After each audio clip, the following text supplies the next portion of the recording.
Brian, go Yes. ahead. I'm still coming in clear? Yes. Okay, awesome. That wasn't a question. That wasn't the thing. I want to say something on what you said on Pompeii. You're talking about the event with the volcano erupting, right? Yeah, the Mount Vesuvius and erupting. yes, they actually found what's called excess argon in the sample. And the reason why they knew how much to factor out was because they had a historical source that actually showed the correct date of the Pompeii incident. So that's the reason why they were able to eradicate that particular assumption. Exactly. I would have to reread the. I would have to reread the study, but I don't think that's. Dino, you need to let you need to let him get his thought out. Go ahead. Any given case. Sorry. Any given case. Because they had access. The whole point that the young Earth creationists are trying to make is that you need a historical source to be able to correctly age. Age is not an actual concept of science. It's a concept of history. It's a concept of time. And as a result, only the correct way to date rock or anything is through a historical source. They had a historical source that identified when that event occurred. Then they used that to eradicate the assumption of how much excess argon was in the sample. And as a result, they were able to measure the correct age. But do they have a historical source for all the other rocks to be able to do that with the assumptions? No, they don't. That's the problem. At least not you're on this and say that's not how argon dating methods work exactly. Whenever argon or potassium argon, whichever the case may be, and it decays from like potassium 40 to argon 40 or argon 40 to argon 39, whatever the case may be. Slightly different.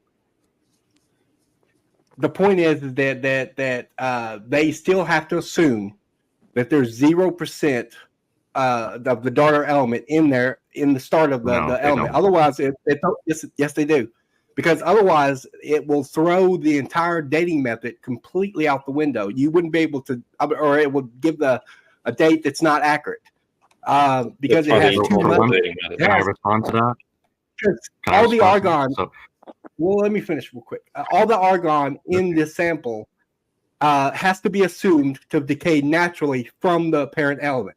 If it started out with argon already in the rock, then this throws out the dating method. And so what they were actually trying to eradicate that assumption with the whole Pompeii incident. That was the whole point of doing that, is so that they can be able to account for that and be able to verify it using a historical source that can give them definitive answer to how old something was, which is the whole point that young Earth creationists is making. See, that's the point that I'm trying to make, is that this is the actual what young Earth creationists are actually trying to say ultimately, is that that you have to have a historical source to identify the actual date of the rock. Measuring the rate of decay, you have to make certain assumptions about the method. That's the whole point. And you can't eradicate those assumptions unless you know the date of the rock ahead of time. Brian, just really quick, Andrew. Yeah. Brian, do you know the equation for velocity? No, but I know there is one. It is distance divided by time. It tells you how fast you're going in a particular direction. What we're doing with radiometric dating is basically the same thing. It's just a little bit more complicated. And also, Lindsay put a link to an article in the chat that appears to be disagreeing with you.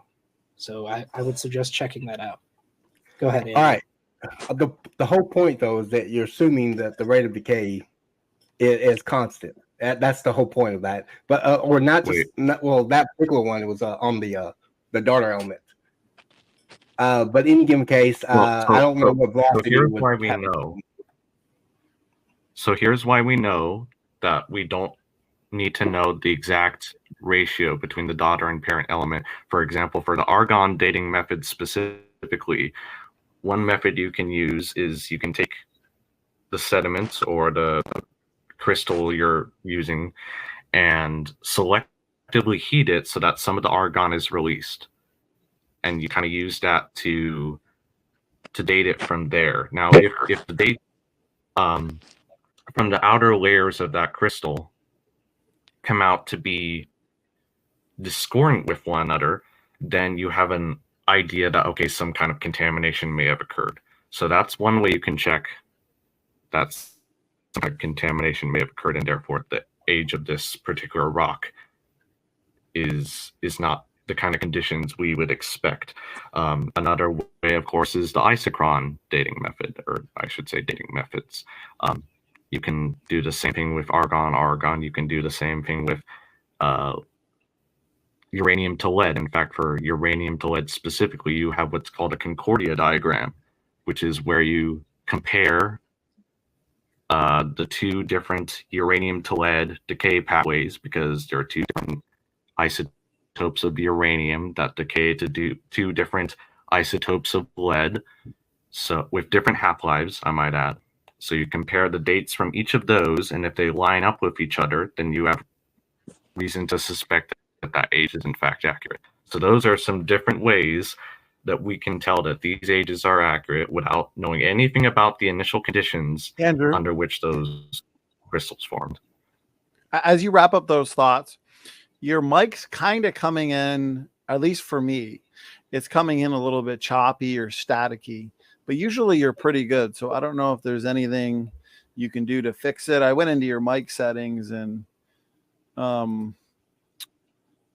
reduced your mic background noise and echo and all that stuff, but maybe give us a test real quick. Now you sound good. So I guess we'll kind of go from here and see if it continues. All right. No, that's Andrew, fine. That's fine.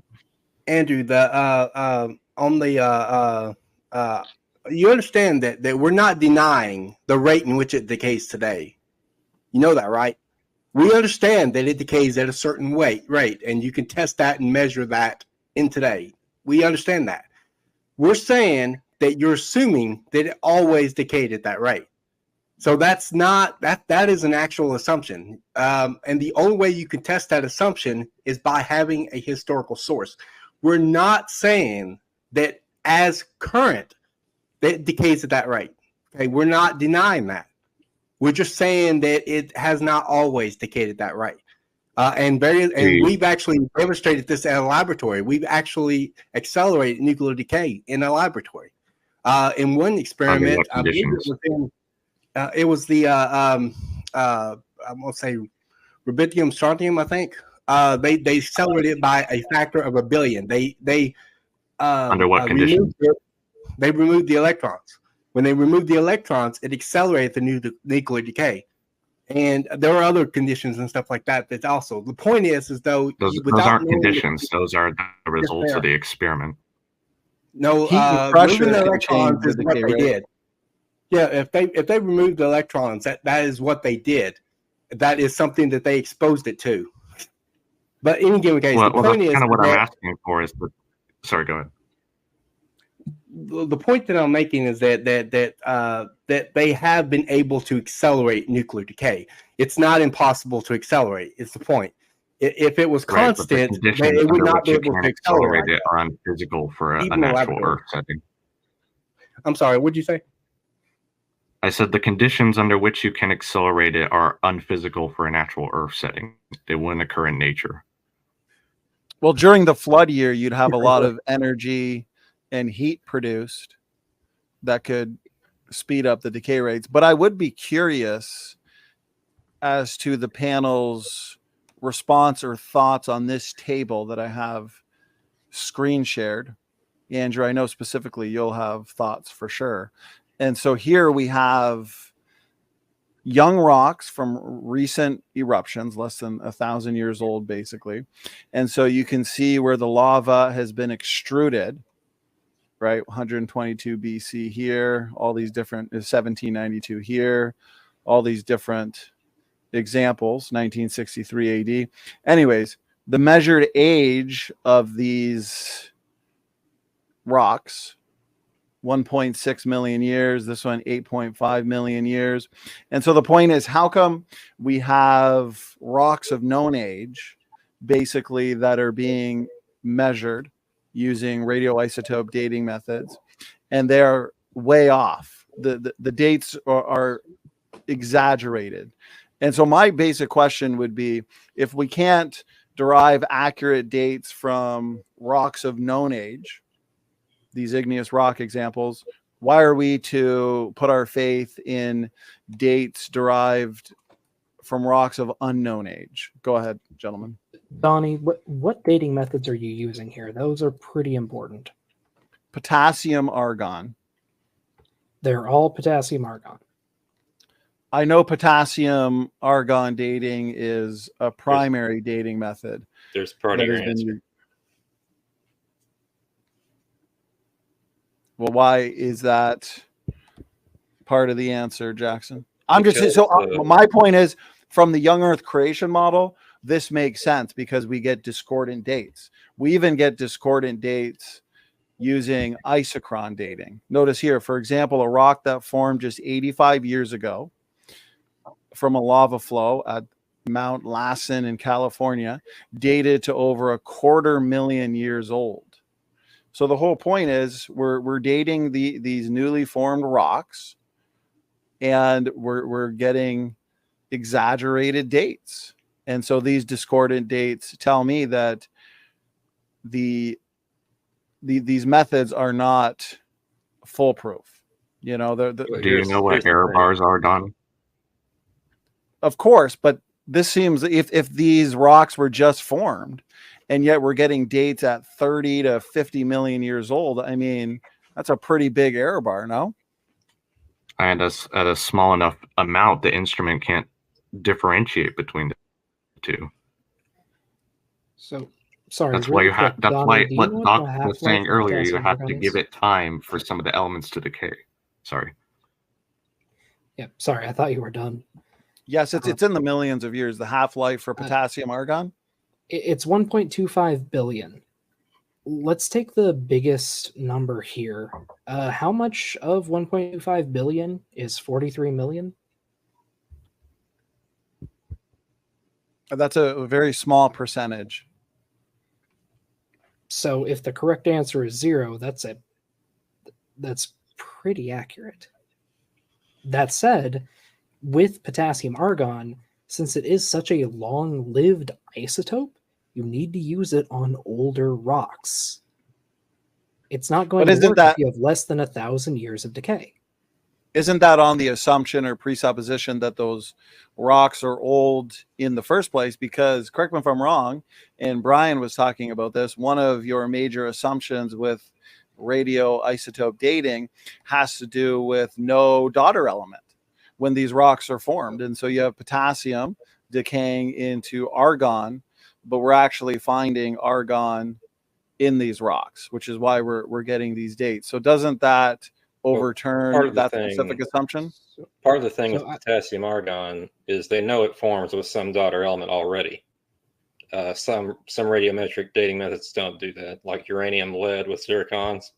So they can cross-reference it with other dating methods and kind of weed that out. Yeah, sorry. Beamsy, can you speak on this? You know a bit more about radiometric dating than me. Not with the background noise at the moment, so you're gonna have to give me a few minutes. So my whole point is, and I'd like to move us to more human evolution related points, but it does relate to the whole dating method topic as well. Okay, and I'll show you why. But my whole point with the creation model, and I'll use an example. This is analogous to how I argue Adam and Eve and the created kinds were front-loaded with genetic diversity, internal diversity, or as Andrew likes me to say, created heterozygosity. It wouldn't make any sense for Adam and Eve to be created genetically homozygous with no DNA differences, okay? So when it comes to the rocks, why wouldn't God create rocks with, let's say, uranium atoms and lead atoms? And so in the case of the genetics of Adam and Eve, if scientists came and they did DNA sequencing on Adam and Eve, they would find DNA differences. And as a result, they would conclude past ancestors.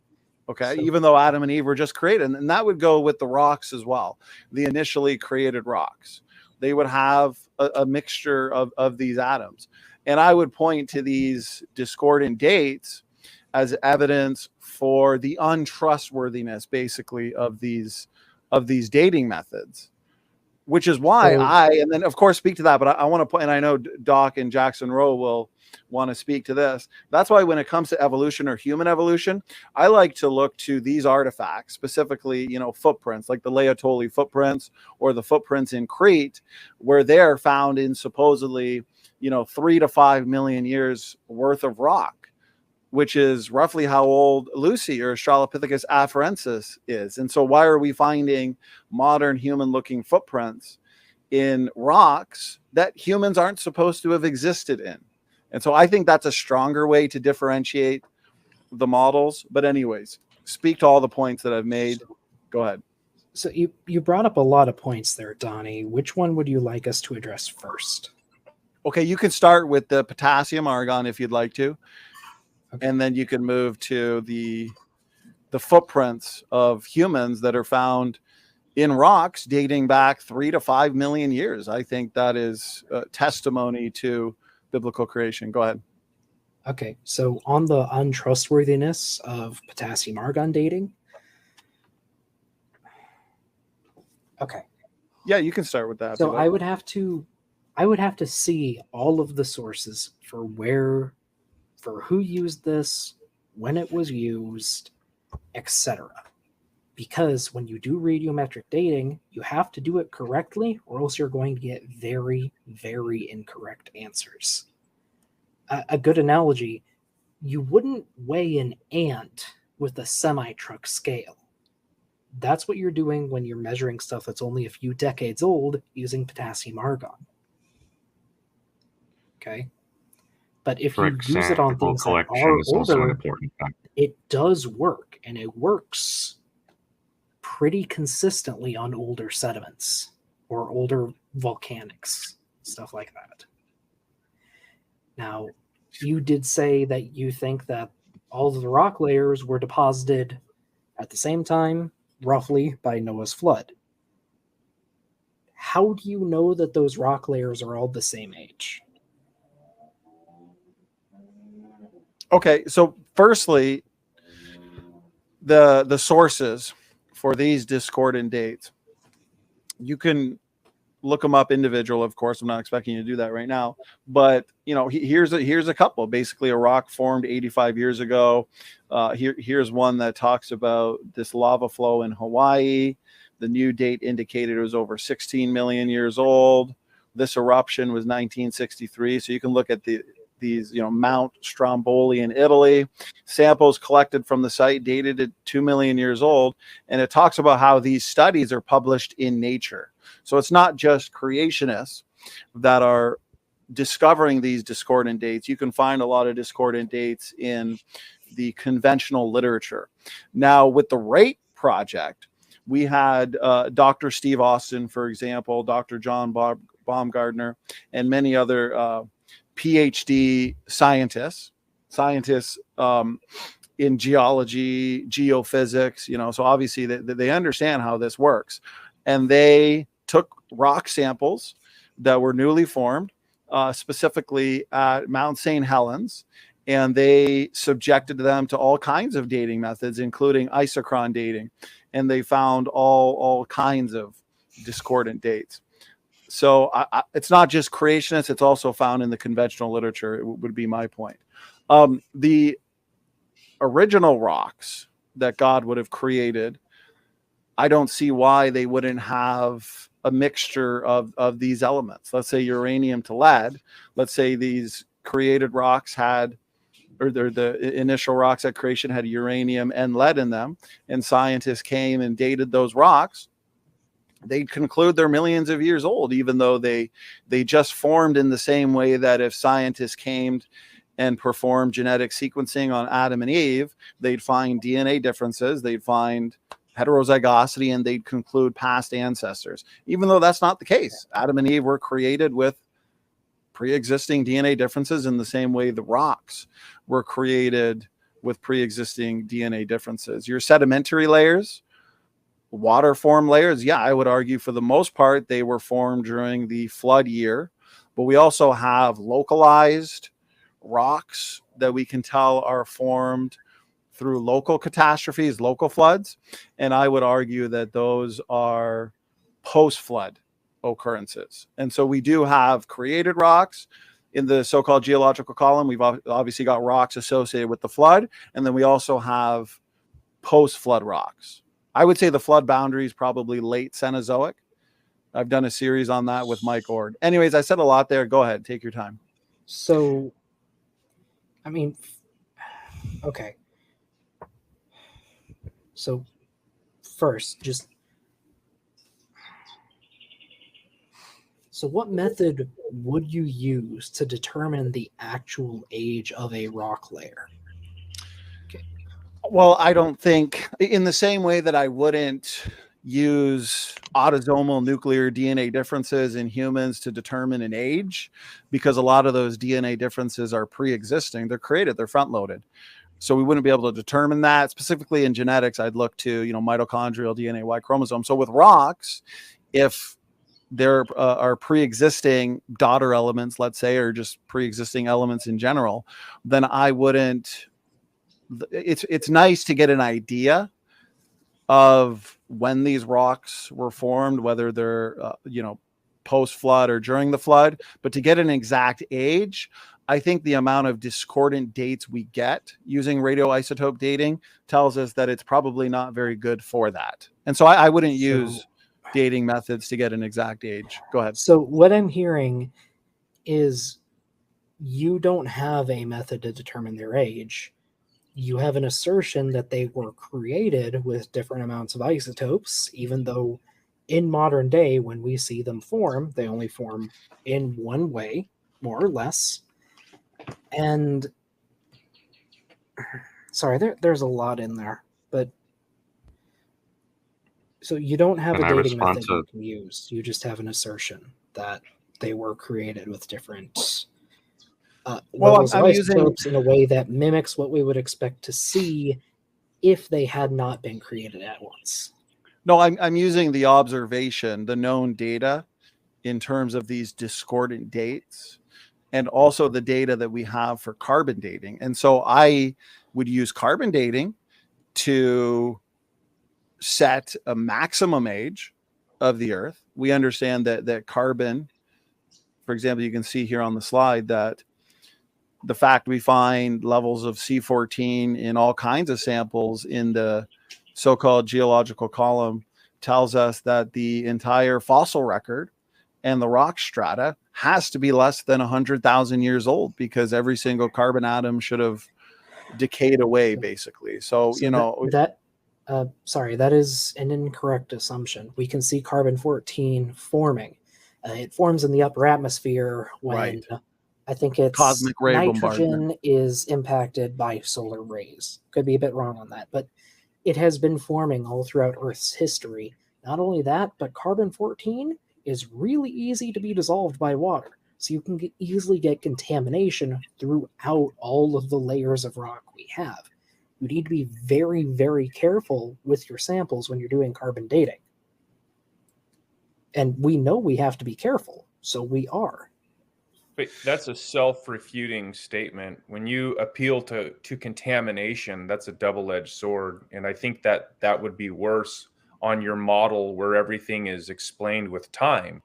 Because in a short time frame, you have less chance of that contamination happening. But when you want to start invoking millions and millions of years, then how do you know that the contamination hasn't happened in the past? Another thing that you said, I think that you contradicted yourself when you said that we're just making a baseless assertion. Because earlier when you came on, we talked about the observation when we take in samples from Mount St. Helens to the laboratory. And it was you who made the assertion that those are not valid and threw them under the bus and suggested that they needed to age, so to speak. And so when you make a statement like that, you've now left the realm of observational science, and you become the one making the assertion. That's the point that Donnie made. we're not making assertions. We're just taking the raw data as we find it and rejecting these evolutionary assumptions, those baseless assertions. The issue when you're dating things like volcanic eruption is you can't just go around and grab whatever rock you find laying around, because that will give you a false data, and it doesn't give you the way that the eruption actually works. You need to find a specific point within the ductite. You don't need to give which volcano it came from or what type of volcano. You just need to either find the latest eruptions of the glass basalt or the ductite, and then you can send those samples off, and then they will give you a multi-sample spectrum of bracketed ages. Yeah, the point is, when you take a sample down to the laboratory, such as the example, I believe, apologetics. Tell me your name one more time. Apologetics 101. Is it Michael? It's Brian. Baron. Okay. Brian. The example that he gave was that when you take a sample down and you report your assumed age, then they can make those calibrations or work those assumptions into the date. In other words, but when you give them a sample and you don't tell them any assumed age, you don't tell them anything, that's when the problem happens. When we take something of known age and we don't give them those assumptions and let them do the homework themselves, they come back with dates that are not accurate, and they don't all cooperate as you would suggest. So that's a big difference. When you need to actually get the sample from the correct location. That is one of the biggest issues that many people have. Like I said, you can't just go to a pyroclastic flow and then see a rock and pick it up and send that off.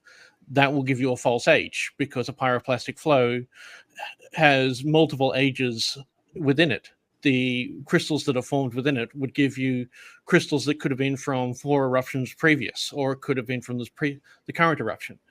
But that just begs the question then. No, it's not begging the question. I hadn't finished explaining it to you. You just jumped in. That particular way you cannot get a date from. This is why you need to go to a particular place within the caldera, the ductite. The ductite is where you can actually take a basalt sample, and then you don't need to tell them anything else. You don't need to tell them which volcano it is, where you got it from. Then they will do multiple different radiometric datings on that. Some of the dates will come back with very strange ones, but it's not a matter of performing one. You need to perform multiple, because in the case of using Mount St. Helens, it's, as Doc said before, using potassium argon, you're trying to use the scale to weigh a semi-truck to weigh an ant.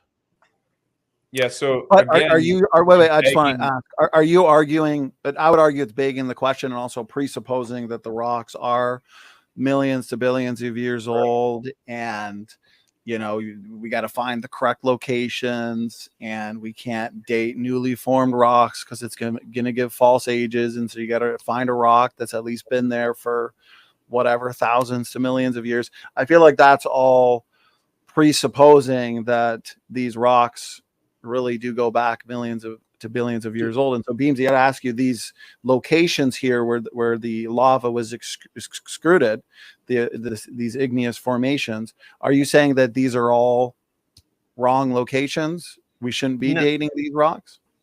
In some areas, yes, because you need to go to a particular point in the caldera to get fresh rock if you wish to do a dating of that.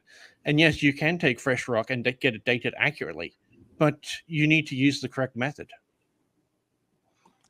Hey, Donnie. Also, we've given you how we know how old rocks are. You can't tell us how you know how old a rock is other than the Bible. And well, we can give you a maximum. And again, the fact that we find detectable levels of C14 and carbon in general in all samples within the so-called geological column. We find it in coal, diamonds, and these samples have been subjected to harsh treatments in acids in order to ensure that there is no contamination. And yet we still find detectable levels of C14. And so that tells us maximum, we're looking at the entirety of the fossil record as being no more than 100,000 years. Certainly not billions of years. Hey, Donnie, can I ask Why you a question? carbon dating, though? Why are you fixated on carbon dating? That's a great question. Brian, let me answer, and then I know you wanted to say something, and I'll answer real quick. That's because we understand that carbon decays so quickly that we shouldn't have, after 100,000 years, you know, even give yourself 1,000,000 years, we shouldn't have any C14 found in anything that's supposedly millions to billions of years old. And you are correct that C14 is formed in the atmosphere through cosmic ray bombardment. Okay. But the problem is, deep within the rock strata, things like diamonds, they would be resistant to that. They're also resistant to contamination. Therefore, any C14 found in diamonds should be intrinsic to the diamonds. But if they were billions of years old, we shouldn't find that there. So what about radioactive isotopes that have an even shorter half-life that we also find in many samples? Hold on. Can't you Brian, use did you those to wanna- say the Earth has to be younger than, say, 4,000 years? Hold on. Because Brian, they did should you have all wanna- burned out Do within you want to the respond to last that, few Brian? days. Well, I have a question that I've been wanting to ask for a while, and Donnie kind of brought it up just a second ago, so that give me a little bit of opportunity to ask this question while we're still on this topic. But I wanted to say a comment real quick. What Donnie said about carbon-14. If the world was made out of out of carbon-14 atoms, in 1,000,000 years, it'd all be gone, because that's how quick it decays. And so it shouldn't be found in things that are supposed to be millions and billions of years old. But anyway, I've already all right. answered that. Well, y'all can talk about that if you want to, but that's not my question. My question is for you, Doc, though. You said earlier that that you can't date things that are too young. That if it's too young, and not enough time has gone by for decaying. How do you know all the rock isn't so young that you can't date it? Good question. Decent question there. So on the first bit, new carbon-14 is being produced all the time in the upper atmosphere. That gets diffused throughout the rest of the atmosphere, and it also gets absorbed into water. That water and some of the air then trickles down through most of the rock layers we have at the surface, recontaminating them with fresh carbon-14. That's why you're going to find it in just about every rock sample you get at the surface. In diamonds? You can't. C14 does not. There's not enough carbon in C14 to carbon-14 date rocks. That's why they don't use C14 is what you use in carbon dating.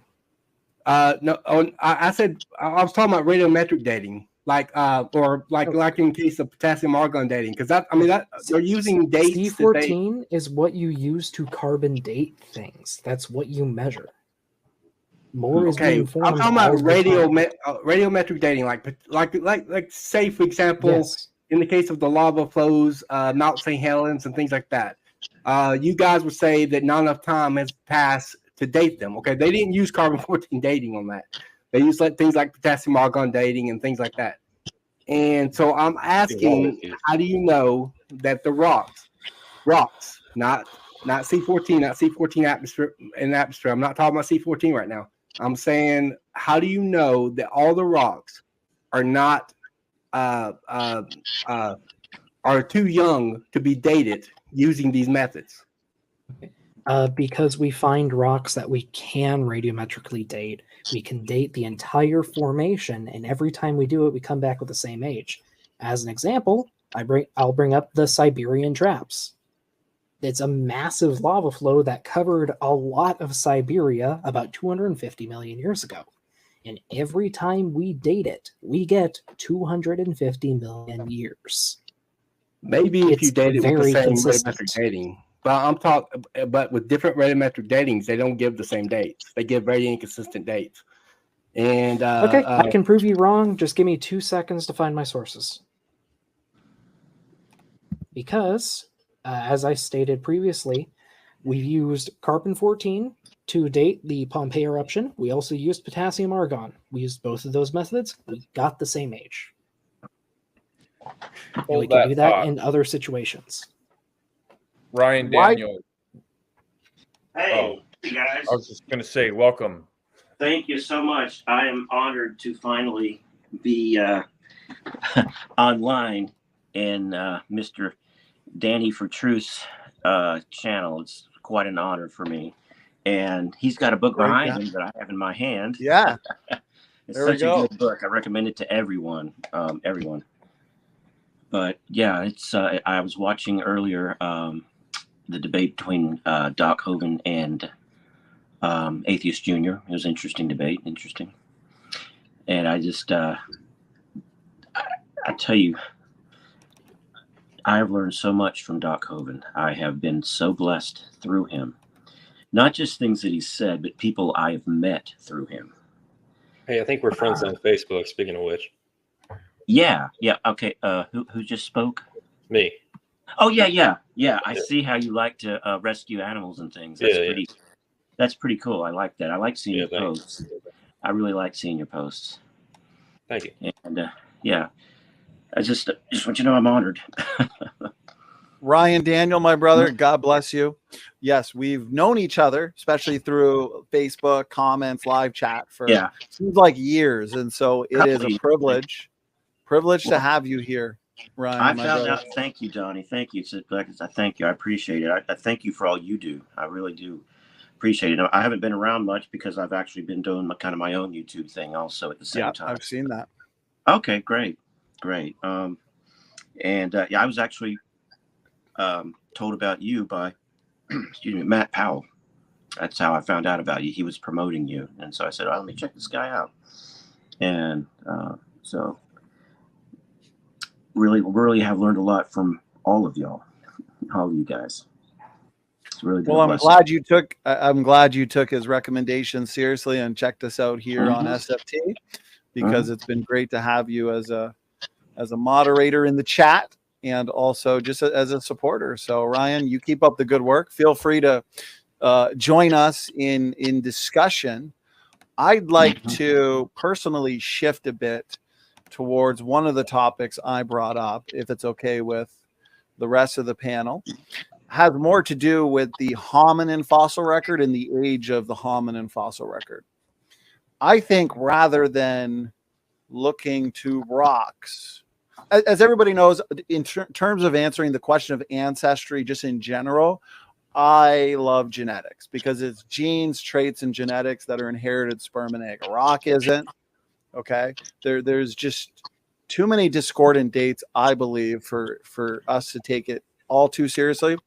Geography is not inherited sperm and egg. DNA, traits, and genetics are.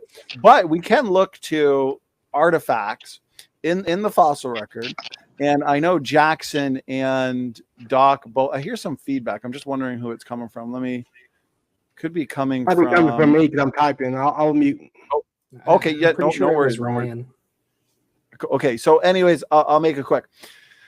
The hominin fossil record, primarily, if I'm not mistaken, potassium argon, to date the layers and the ages of what we find, where they come up with the evolutionary story, Ardipithecus or Paranthropus, Ardipithecus, Stralopithecines, up to the Homo genus, Homo habilis, so on and so forth.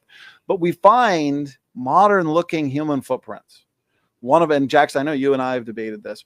Let me put up the picture and let's engage it. Let's kind of have a panel of thoughts on it, because I think it's fascinating evidence for the coexistence of humans and all of your Australopithecus types, and also your Homo types, whether it's Neanderthals, whether it's Erectus, so on and so forth. And so we find the Laetoli footprints right here. Okay, we find these alongside species like Afarensis. We also discovered the footprints recently in Greece, in Crete, I believe it was, that were dated to somewhere between 5 and 6 million years old.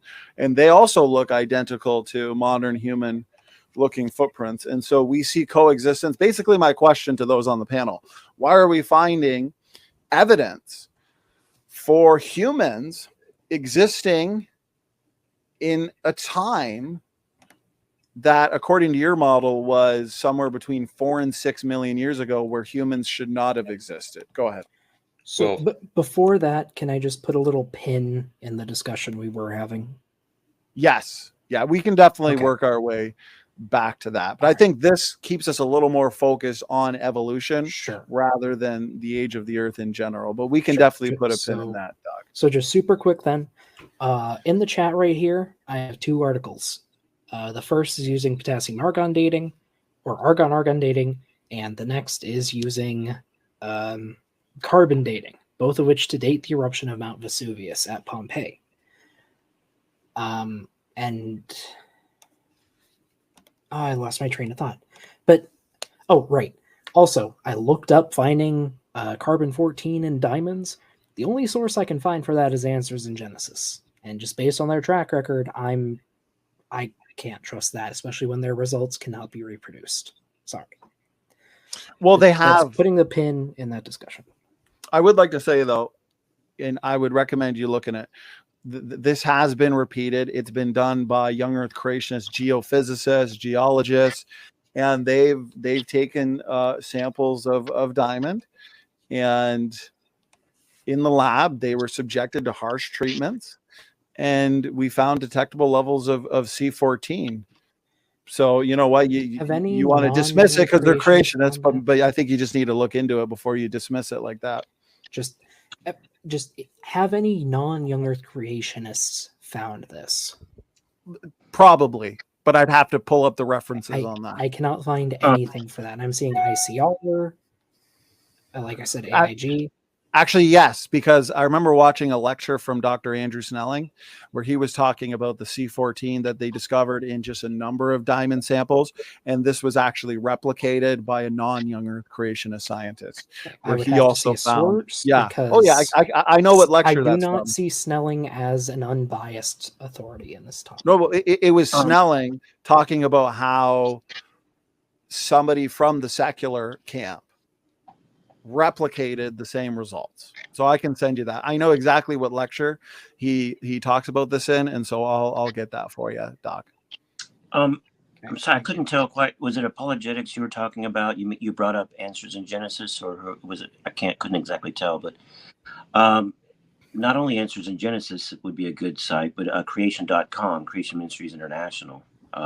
They've got a very comprehensive website also with all kinds of information on it. So if you haven't been to their website, you should give it a try, maybe. Yeah, and just so you guys know, Dino, just so you guys know, Dino is committing what is called the no true Scotsman fallacy. It is a fallacious line of reasoning to dismiss the work of somebody that you don't agree with.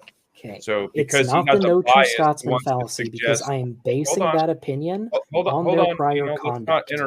Let's not interrupt. Yeah, but your prior conduct is the prior conduct you're referring to is what?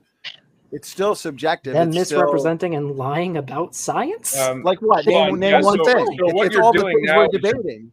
You're begging what we're the debating question, here. What? And you're just assuming that you're right, and you're dismissing those who come to a different conclusion than you. And that's why it's called a no true Scotsman fallacy. So I just want you guys to be aware of that.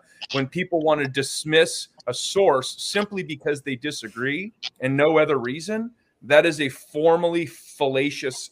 It's called the no true Scotsman fallacy, because we can do that too. We can just say, well, Dino, I don't like your secular sources. They hurt my feelings, and I don't consider them real scientists.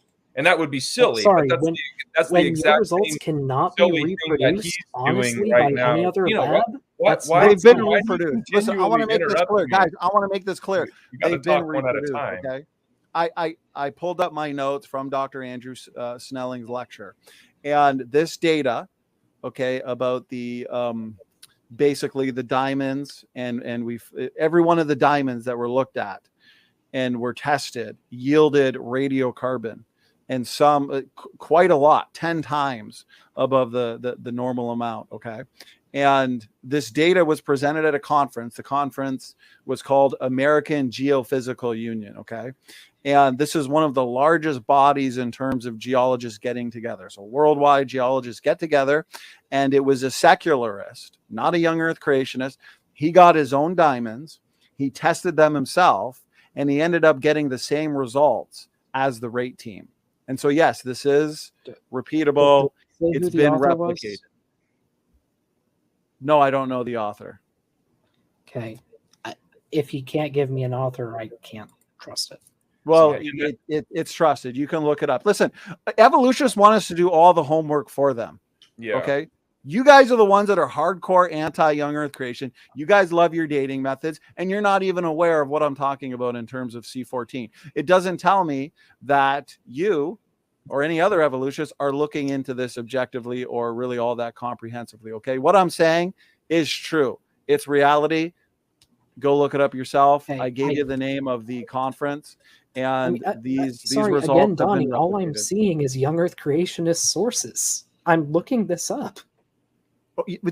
Again, so as Sam pointed out, you're being fallacious. You don't believe me that they've been repeated or replicated. Okay, well, you know what? That's a you problem, not a me problem. That they've been it doesn't matter. You're the one who wants to dismiss the results from young earth creationists like Dr. Andrew Snelling or Dr. John Baumgartner, who's a geophysicist, or Dr. Andrew Snelling, who's a PhD geologist, because they're young earth creationists. Okay, well, I'm here to tell you that their results were replicated. And you know what? You can go and do your homework on that one. Let's move to the Lyell footprints. Now, listen, we've been on this for over an hour. I'm the moderator. I'm the host. Sam's the co-host. We're moving on to the Lyell footprints. I've brought it up twice now, and I want to get an answer from the evolutionists on the panel. Why do we find modern looking human footprints in rock layers where supposedly humans were not supposed to exist in? I've got the picture up here. You've got the footprints here. Okay. Go ahead, respond. Take as much time as you need. We're focusing on this topic now. So, all right. I have an answer for this one. This is probably Australopithecus afarensis, because Lucy's not the only afarensis specimen that's ever been found. There have been foot bones of afarensis that have been found, and based on that, they did have a big toe that was in line, like the Littlefoot fossil, like this one. Not many people know about it, but it's far better than Lucy. Let me pull it up. This. Oh yeah, that it was found encased in limestone, so it is not a chimera. It's all one specimen, the Littlefoot fossil that was found in Sterkfontein Cave, South Africa. All right, you make me small again. No, we're keeping you full screen for the rest of the night, Jackson. All right. All right. It had a slightly divergent big toe, not nearly as much as like a chimpanzee or a gorilla, but not quite as in line as a human. Okay, before I answer that, I just want to, people that join but don't read the description boxes, or it's their first time in the open mics. Sam, okay, me and Sam, we do these open mics. We've been doing them weekly. We have Kent here for the first 2 hours. The first hour is Kent debating somebody, and then it's in an open mic in general afterwards for 2 to 3 hours. Okay, so we, for example, Sam and I, we get in on it. We debate. That's called an open mic. Open mic debate challenge. Okay. So there's an answer to that guy's question. If I somehow eluded someone to thinking that I'm neutral, I apologize, because I'm not. So that's why I'm here. But there's a link if you want to join. Click the link, bring your evidence. Come debate us. Okay. So, your answer, Jackson Rowe, when it comes to afarensis, from my understanding, we don't have much in terms of bones of their feet to know how divergent the big toe is or how close it is to modern humans. Yeah, we found some isolated bones with the feet, but those have been contested even in the paleoanthropological community as to whether or not they belong to Australopithecines or even the Homo genus. My problem with Littlefoot is, and this is just common in the world of paleoanthropology, those that discover these hominins, it takes years and years and years until we get really technical and detailed papers and data on it where we can look at it ourselves. And unfortunately, that's the case with Littlefoot. Jackson, let me ask you out of curiosity, when did they first discover Littlefoot? Wasn't it 1994, I believe? 1994, you know, and we're still... I want to say that was right. Yeah, I was assuming like 1996-ish. But anyways, you know, and still we're waiting for some comprehensive analyses on it. And so it's not as well documented, I guess you can say, as a lot of these other species. But if you just look at... So are you saying that this... If I remember correctly, the Laetoli footprint would belong to somebody who has like a size 10 foot, maybe size... It's not like a small foot by any means that you'd expect on an Australopithecine ape. Well, the Lucy was a smaller specimen. The big man fossil was estimated as also after Afarensis, estimated to be about 5 feet tall. So to me, and I'd be curious what other people think, this is circular reasoning, because you're assuming, well, this footprint can't be of a human because humans didn't exist between 3 and 6 million years ago, and so it must belong to some kind of Australopithecus, maybe a bigger type of Australopithecus. But if we just look at it objectively with no presuppositions, I mean, I think visually one can conclude, okay, this looks like a human footprint. Look at all your primate feet. Human, big toe. Okay, go ahead. Someone was going to say something. Okay, give your thought. So if I may, these do look human-like, but we do have foot bones from Australopithecus afarensis in particular. Their feet were near identical to modern humans.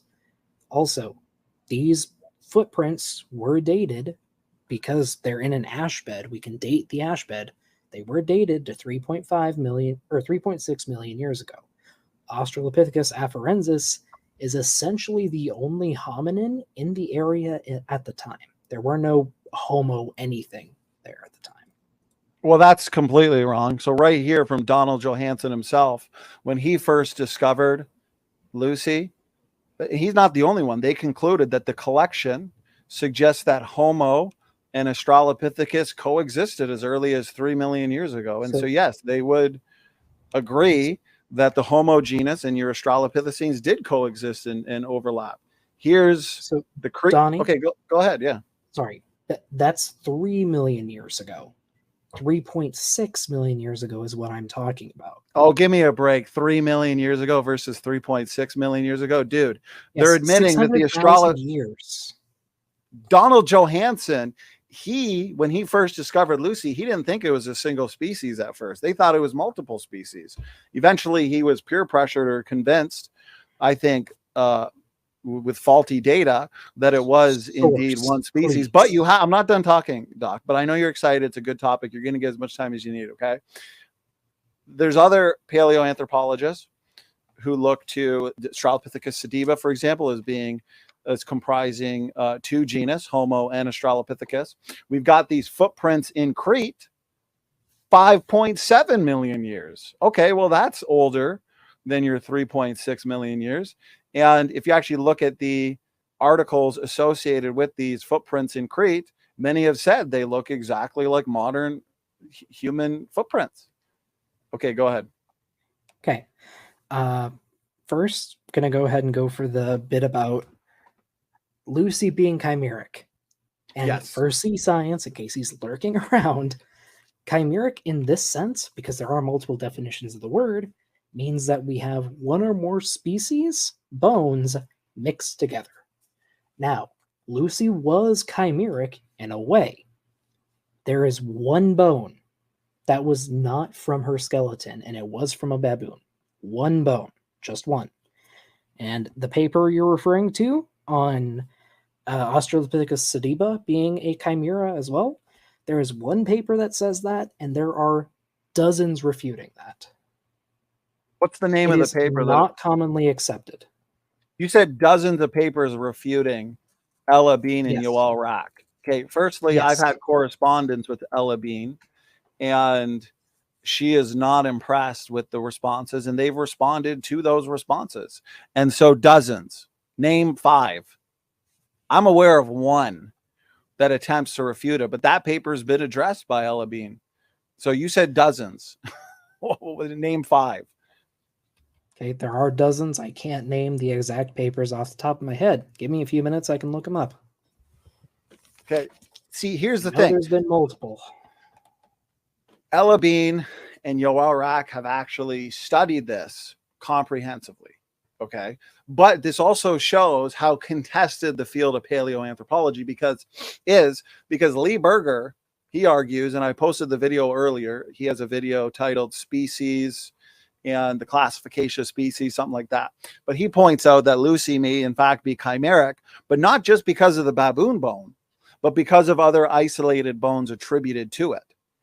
Okay. So no, there's other paleoanthropologists that believe Lucy's chimeric, not just because of the baboon bone, but other isolated bones as well. Okay. Here's the article that's associated with Yoel Rack and Ella Bean's work.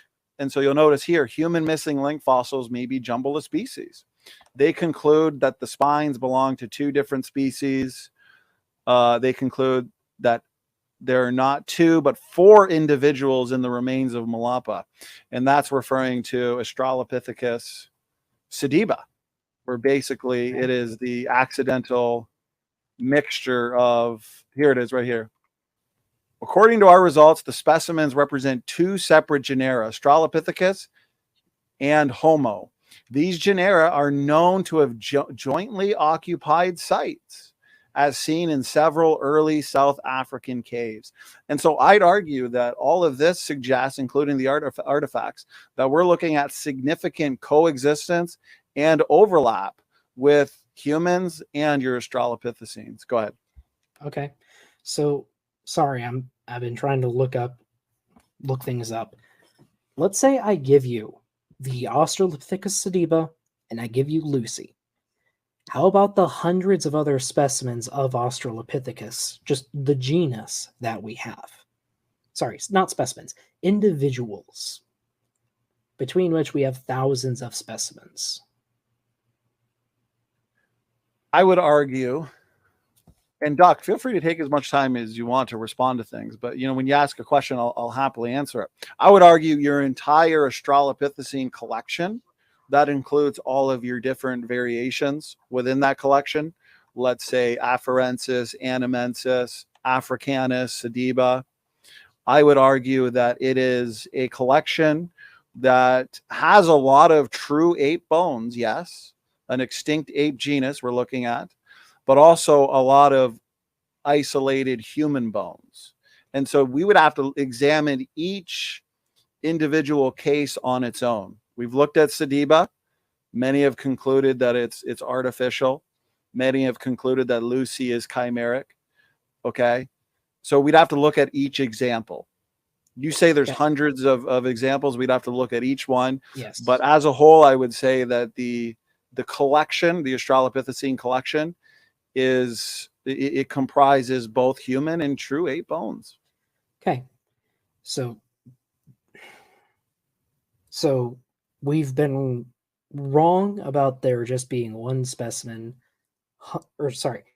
we've been wrong about them being one singular species hundreds of times. Sorry, my brain is mush.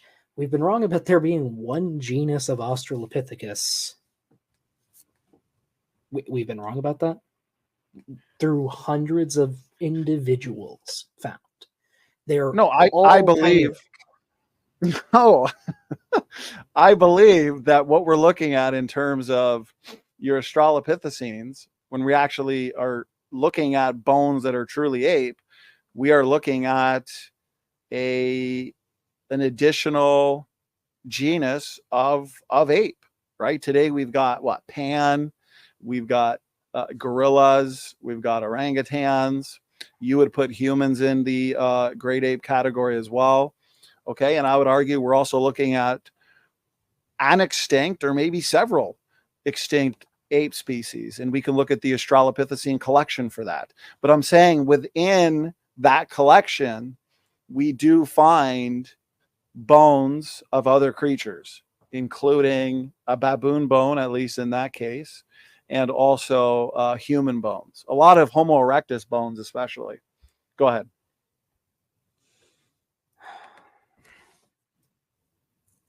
Sorry, just...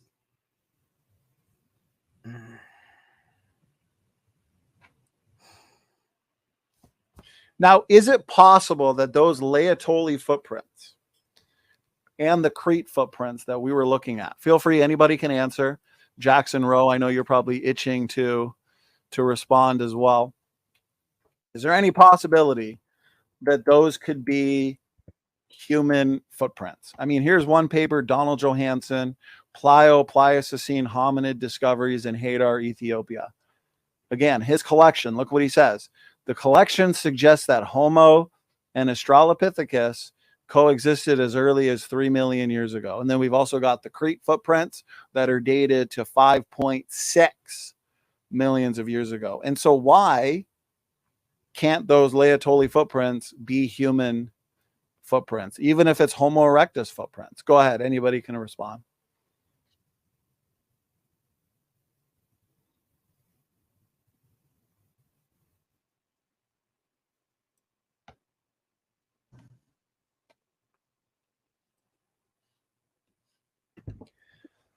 Oh, would you like me to cue the Jeopardy soundtrack?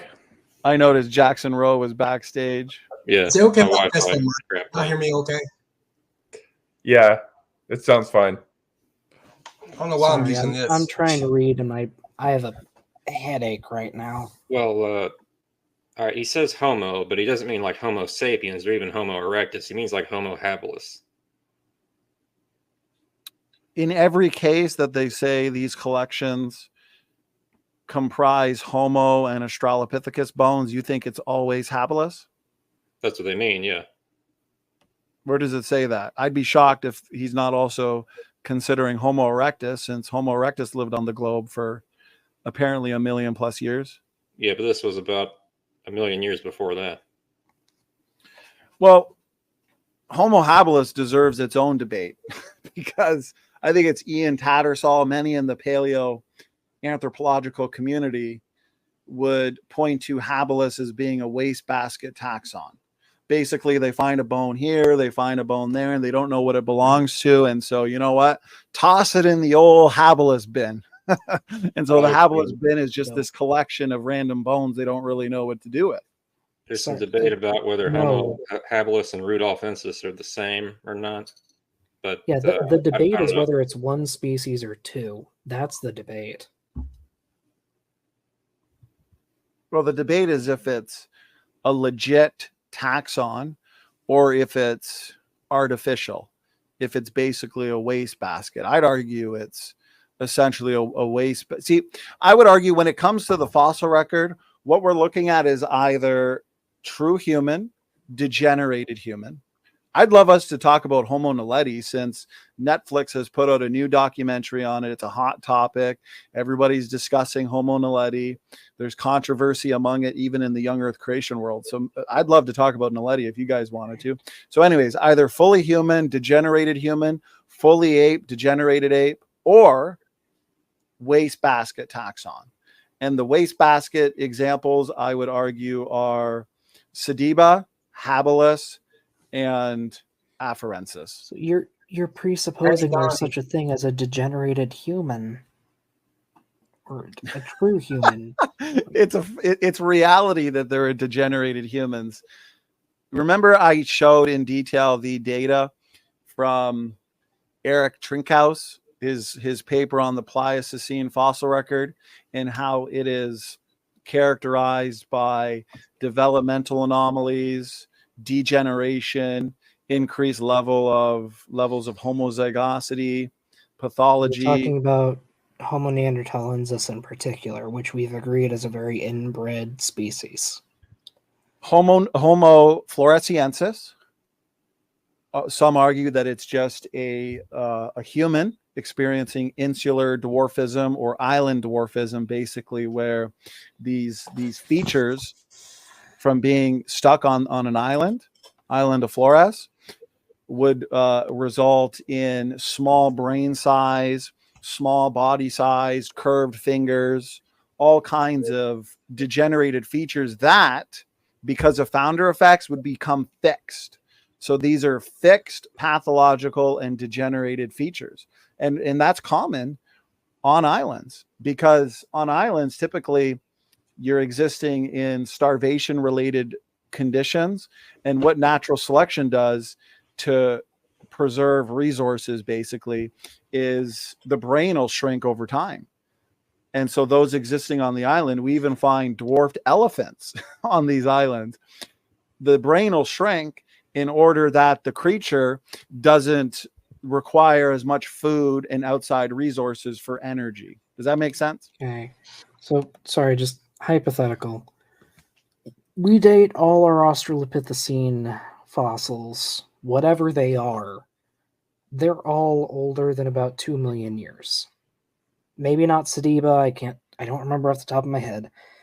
They're all old, according to us. Do you have a reason why we don't have any Australopithecus DNA? Yeah, that's a great question. But I do also want us to focus on a lot of the points I brought up in terms of degeneration in the fossil record. Okay, but, and Homo naledi, it's going to depend on the conditions. So Neanderthals existed in cold ecoglacial environments.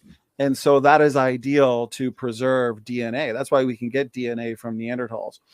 But those are not the kinds of environments that a lot of your Australopithecines existed in. They did not exist in conditions that would be conducive to preserve DNA. And that also goes for your island species like Floresiensis, Naledi, Luzonensis is another one. Naledi was found in a cave. Okay. And so that would not be an environment that would allow for the preservation of DNA. Does that make sense? Okay, I get what you're saying. Counterpoint, we have human DNA from Spain. That's dated to about 400,000 years old. Right, from Neanderthals. And let's see, is it Neanderthals? I mean, regardless, it's in Spain. Spain would have been cooler during the Ice Age, but it wasn't cold. Everyone or the DNA was. I think are you referring to? I think you're referring to Denise Denisovans, right? No. Okay. Let me see. Firstly, I don't want to be dominating. So anybody else have any thoughts? I know Brian might have some thoughts. Sam, Jackson, you love paleoanthropology. So anybody have any thoughts or anything they want to speak to on what we've been talking about so far? And what I do want to say before you do, Doc, although sometimes it gets passionate, I really do appreciate these conversations with you because I think it's a lot of fun to discuss these issues with somebody who's informed like yourself. So I appreciate it. I enjoy it too. It's just,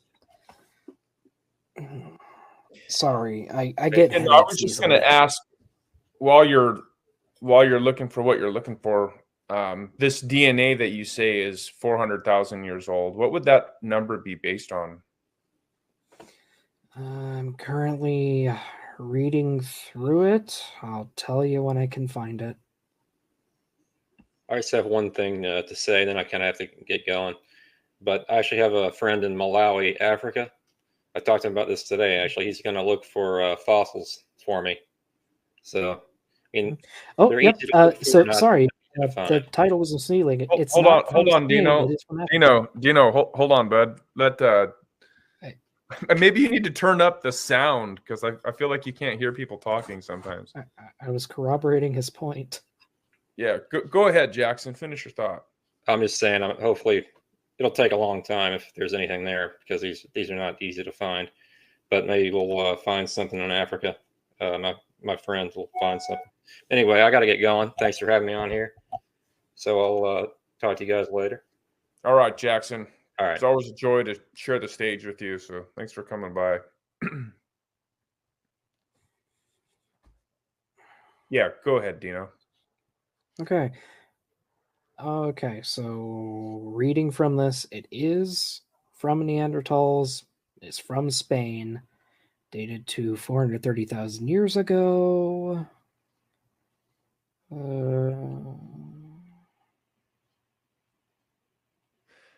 Well, while you're looking for that, Praise, how you doing? Good, man. Good Welcome. to see you, Sam. You I've been man. listening in. I'm not, too insightful on this stuff. I'm just listening. But I had a question maybe for the evolutionists if they wanted to address. Because my question was like, I think it's 300,000 or 400,000 years ago was supposed to be the last ancestor of humans. So during at least the last 50, 100,000 years, have we seen a new batch of ancestors? I don't understand. Like, shouldn't evolution be constantly going into new processes and stuff? And that's my question.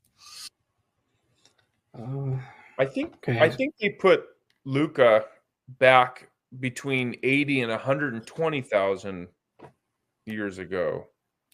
No, Luca would be billions. Are you talking about?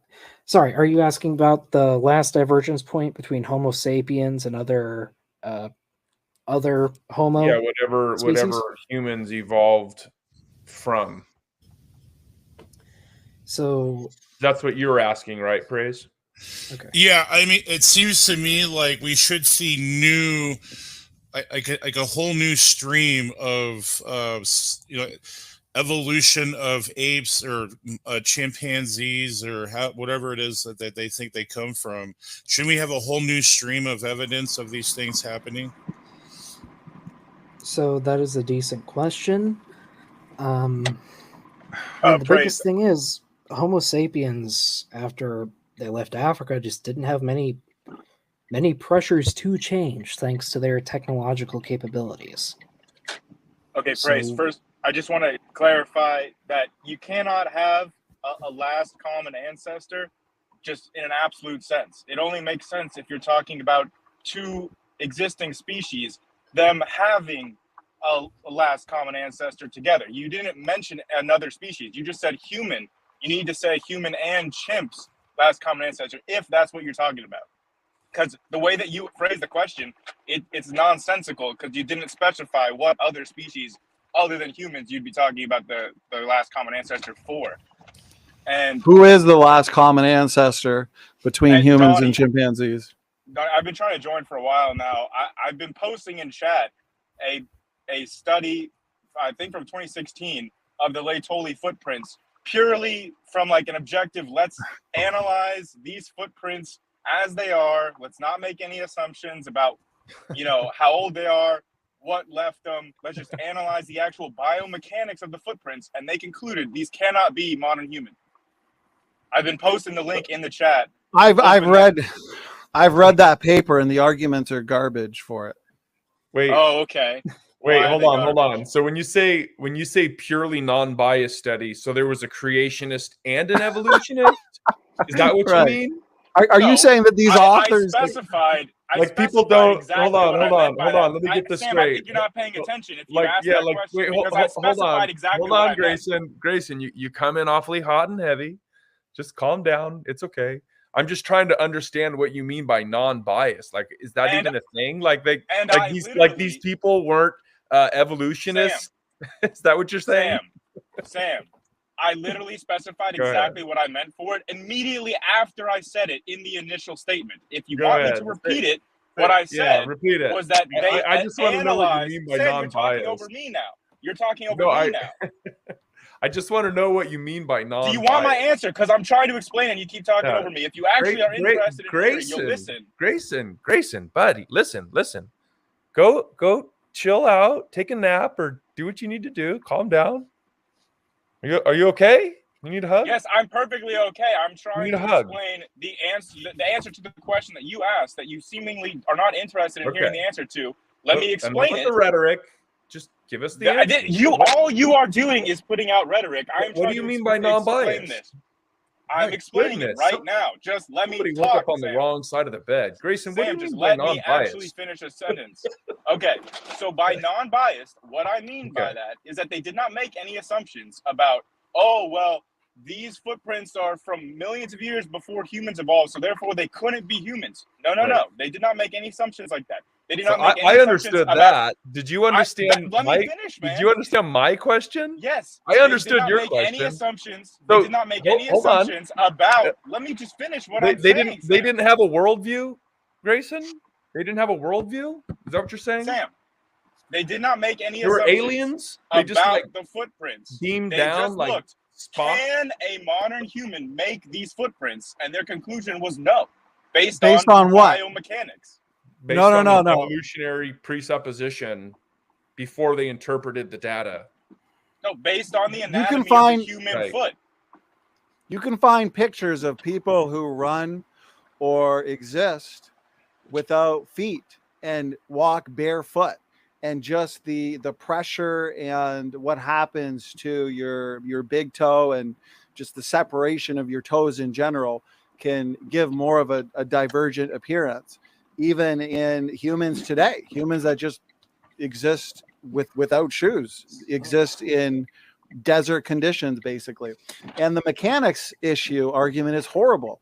If you were to, if I were barefoot and you were to test the way I walk based on footprints in sand when I get up in the morning versus after a long day of work, you're going to see differences in the mechanics. You're going to see differences in the stride. Okay. And so their conclusions were garbage. I read their work, and it based on biomechanics. Give me a break. That's really weak. Okay. Do you understand what biomechanics are? Why don't you explain what they concluded? But what was the data? What was the experiments? What did they do to say that this couldn't have been human footprints? So a biomechanical analysis is like actually looking at like the physics of like the anatomy of the human foot and the physics of what kind of impressions that foot can actually physically make. And it is by that criteria that they ruled out that the Laetoli footprints could be a modern human. So he's saying based on a biological mechanical assessment, that could not be a human footprint. But what I would like to see a study is take that image alone and don't put anything next to it, and ask a bunch of children in a school what kind of creature made that footprint. That's the study I'd like to see, because you literally do 5-year-olds understand how airplanes fly? Do 5-year-olds understand nuclear power? We don't go off the understanding of a 5-year-old. You guys need to stop interrupting. I don't interrupt. He thinks that good science is take a asking little 5-year-olds chill, you guys. Relax, calm down. Let me get my thought out. I've been letting you guys. Sam, are you kidding me? No, you have not let me get my thoughts out at all. Why should I let you? Listen to this guy. It's like he's so triggered coming in here. It's almost like he's got a religion and he's a zealot. Grayson, listen, what I'm saying is you literally have to be brainwashed to believe that is not a human footprint. Okay? You have to be brainwashed. Or you could just do the actual analysis of the footprint and see that it's not. Or you could just look at a picture. The footprint's right here. That looks human to me. All you guys are just looking at a picture online and saying, yeah, close enough. That's all you have. Yeah, it's you can look. You have to be brainwashed to believe just do the it's not measurements. a human footprint. You just have to actually look at the measurements. Professional paleoanthropologists, I believe it's the Leakeys, but I'm not 100% sure. But I think it was them who pointed out that these look human. If you saw these footprints on a beach today, you'd conclude, yep, these are human. But because of the circular thinking that the evolutionary community is guilty of, they know in their mind. Well, I'm almost done. Sorry. They know in their mind, well, humans couldn't have existed between 3 and 6 million years ago, and so these couldn't be human footprints. And so they go in, they do these, and Sorry, except that study literally did not make that assumption. They literally did not. They took a quantitative assessment, actual measurements, and that's what they led their conclusions from. The actual measurements, not just looking at the picture and saying, yeah, a 5-year-old might think that a human made that, so that's good science. What about the biomechanics? What about the biomechanics data? made well, them you're the one conclude. that said that you already read it and you concluded that their biomechanics was garbage, but you haven't offered why you think that yet. Yes, I did, because all the reasons that they would look to, or you look to, or I've seen Guts and Gibbons speak to this paper as well, is no reason for us to believe that these were anything other than human footprints, especially with the time and the conditions that they existed in. These were humans that were walking barefoot. These were humans that would have had more divergence in their big toe and just the toes in general, just from walking in those environments, the stresses, the pressures. So I don't understand how, based on biomechanics, you're being vague, Grayson. You're being very vague. Why don't you tell us what about what you the biomechanics? literally just said was vague. You said that I don't like the biomechanics because, and then you didn't list any specific reason other than just you don't like it. You're the one bringing the argument, and I'm saying that based on the conditions, based on the stresses, based on the environment that these humans would have existed in a post-flood, probably post-Babel world, we would expect some divergence or difference from looking at a human footprint today. Some minor variations, just like we see tribes today run around or exist without shoes, and just take a look at their feet. Very different than us in, Canada and America, where we do a lot of sitting, we wear Still shoes. Homo sapien feet. So if you want to be more detailed, but this isn't a good rebuttal that you're making, just pointing to a paper and being very vague. Donnie, I need to leave soon. Can I ask a few questions before I go? Yes, and I'm going to have Sam and Brian engage them, because I haven't eaten in 6.5 hours. So I've got a couple wraps here. Can I ask my first question before you eat, please? This is specifically towards you. Well, I want to know what's for dinner. I just took a bite of my wrap, though. Okay, go ahead. Ask me a question. So we have sub-Saharan Africa DNA. So DNA from sub-Saharan Africa that is 18 to 16,000 years old. Why don't we have any from Australopithecines? Any Australopithecines, if they were alive in the same area, and they're supposedly from 4,000 years ago. Why do we not have any Australopithecine DNA? Well, again, it's going to all come down to the conditions. If they were found in a cave, how long they were, the bones were basically subjected to, the air and outside conditions, whether it's the same answer that I gave before. It's going to depend on the environment. It's going to depend on if they looked hard enough for DNA. I mean, I'd love if they could find DNA in Homo floresiensis or Homo naledi, just to show more evidence genetically of degeneration and pathology. So it's going to be based on a number of things, ultimately the environment and also external factors. I have a question also about that. Back to you, Dino, and it's the same question that I asked you previously. When you suggest that this DNA is a certain age on a we'll say an extrapolated timeline, is it because you're finding a bone and you're testing the bone with some sort of carbon dating method and then using that to determine how old the DNA is, or is this purely because of some sort of genetic analysis? Okay.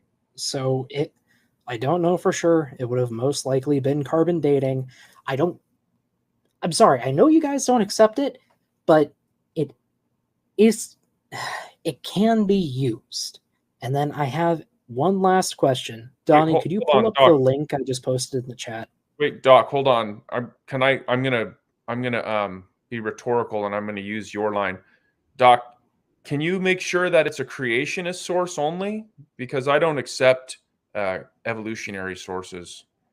Does that work? You don't accept any sources that don't already or does that not work for me? Only you can do that one.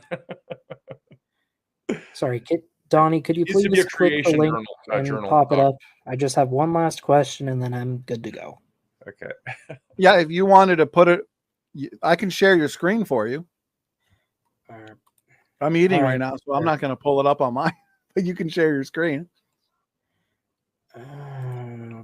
While Sure. he's doing that, I just want to There you point go. out that the human control in that Lyell footprint biomechanics study, the human control was people in Kenya who don't wear shoes. They were habitually barefoot, minimally shod, modern humans. Like they were, not wearing shoes. Exactly the type of people that Donnie was saying that we would expect it to be different.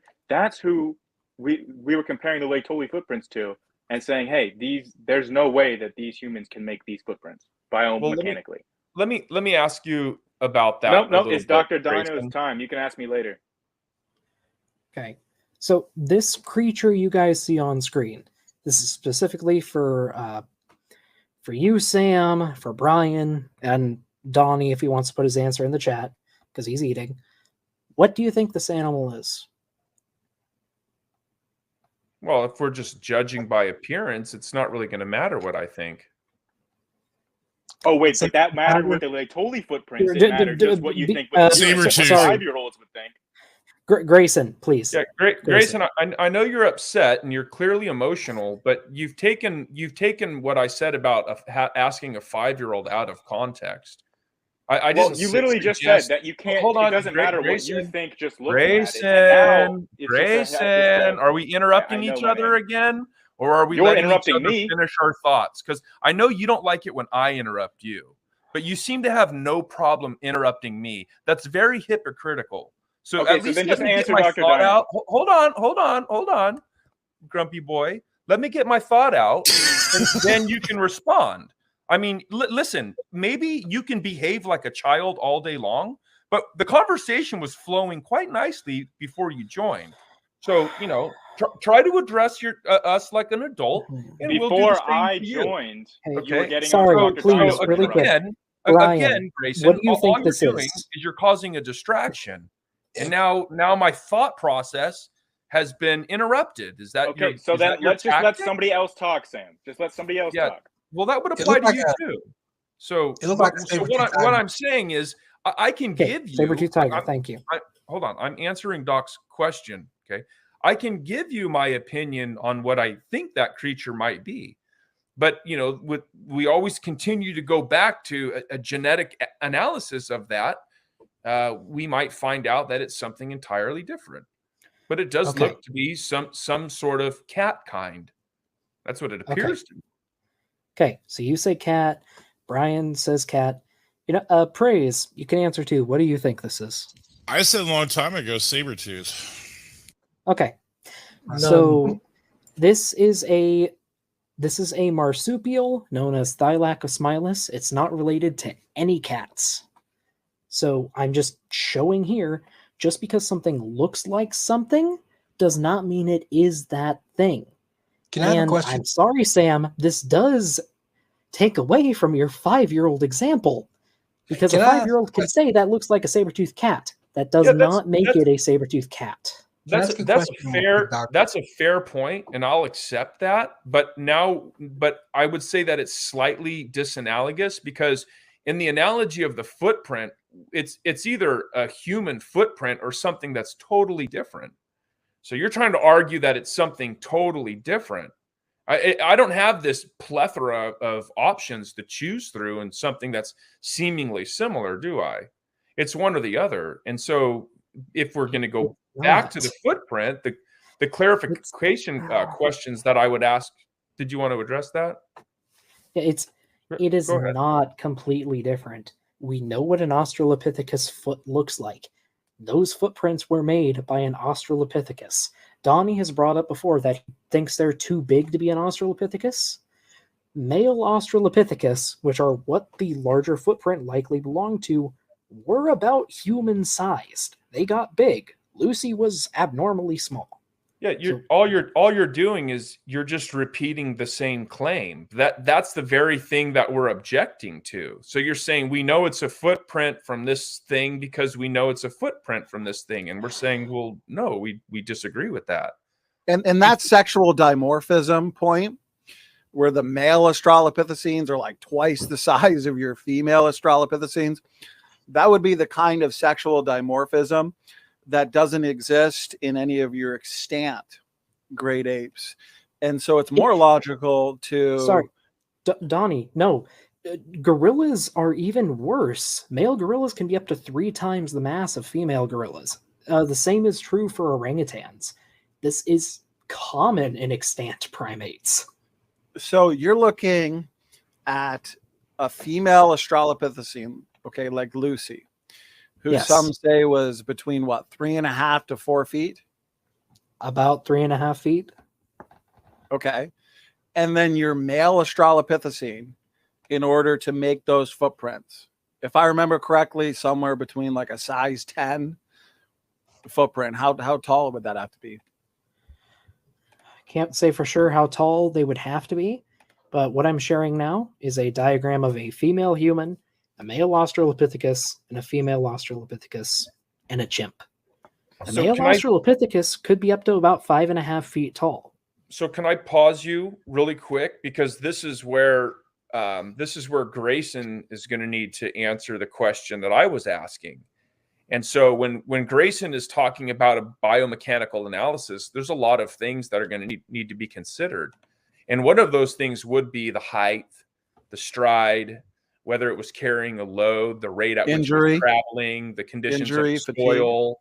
I mean, there's a whole lot of things on there. So I mean, I'm wondering if Grayson's thorough biomechanical analysis has considered all of those things. Has it? Have you read the the study? Non-biased source that comes from an evolutionary presupposition. Oh, did you hear me? I didn't. I asked, have you read the study? No, I haven't. That's why I'm asking you. Have you? Yeah, I've got it in front of me right now. I didn't ask that. I asked if you read it. Did you read it? No, I haven't read the whole study. Oh, I've okay. read the abstract. So you don't even know what you're talking about then. You come in here all hot. You come all hot and confident at citing a source that you haven't even read. You don't even know what you're talking about. And so when I ask you to elaborate on the study or provide further context about the study, it turns out you don't even know what you're talking about. All but right. that's fine, Grayson. No, okay. Maybe read it first. And I then would like to read it. Hold on. Sam, no, maybe read it You've been first, talking a lot, and then man. come back. Let me get one word in edgewise here. I would like to read the study. Okay, we're not going to sit here and let you read a study all night. This is one sentence. Read the study. By analyzing biomechanical data that were collected during the human experiments, we, for the first time, directly linked differences between the Laetoli and modern human footprints to specific biochemical variables. We find that the Laetoli hominin, I'm trying to shorten this. So we know that already. That's like the first thing you said. I have a study where they did a test. Look, and those are all assertions you're reading, Grayson. We want to see the data.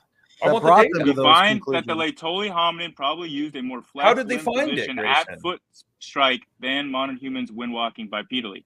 They found it by analyzing the footprints left by 41 humans that they had them make extensive tracks in like the same depth, the same type of sediment. They replicated the conditions for Laetoli. They had 41 humans and they had chimpanzees make these because they can see what kind of sediment that the Laetoli footprints are made of. So they had to make footprints in the same kind of conditions that form that sediment.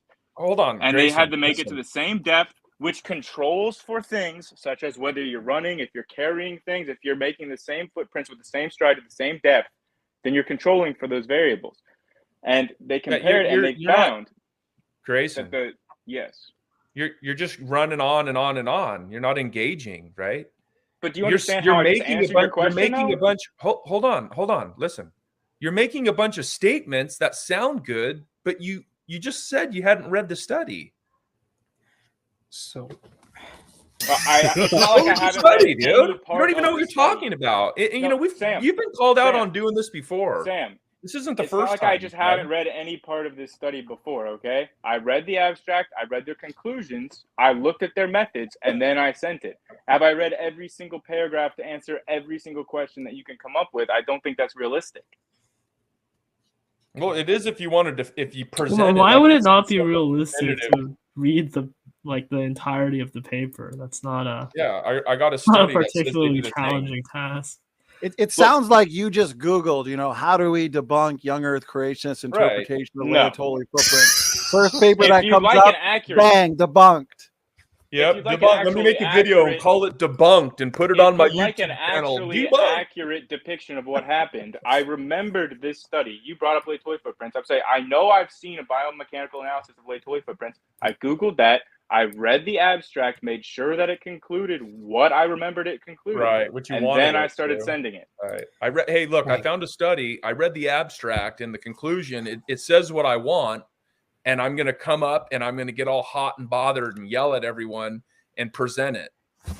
Okay. I mean, are we just going to ignore awesome, that footprints are extremely subjective? Good work. This is just you can actually take the measurements, point. Though. It's not just that they're looking at them. I need to go. I need to go. Here's my last thing. You wanted to see an Australopithecus foot? Here you go. Published in 2020. Here's an Australopithecus foot. We know what they look like. Which one's that from? Near identical to modern humans. What? See again, you looks like a drawing. You can't just do a hit and run. There's a lot of questions. What specimen are we looking at? How many bones were actually found articulated? What's disarticulated? Anything found in isolation? Because it's primarily the isolated bones that are miscategorized in these examples. So if you could answer those questions, Doc. Sure. It's specimen AL333/133 from Hadar, Ethiopia. Let me see if I can find a free version of the study. Here, figure 1 from that study, Donnie. Can you put that on screen? It actually shows like their topographical analysis of the Laetoli right next to a human footprint. Yes, I'm just looking up this one right here. AL what? 333. Well, here's the actual study. How many of those bones actually belong to the same creature, or are they taking different isolated bones from different creatures and specimens and putting them together?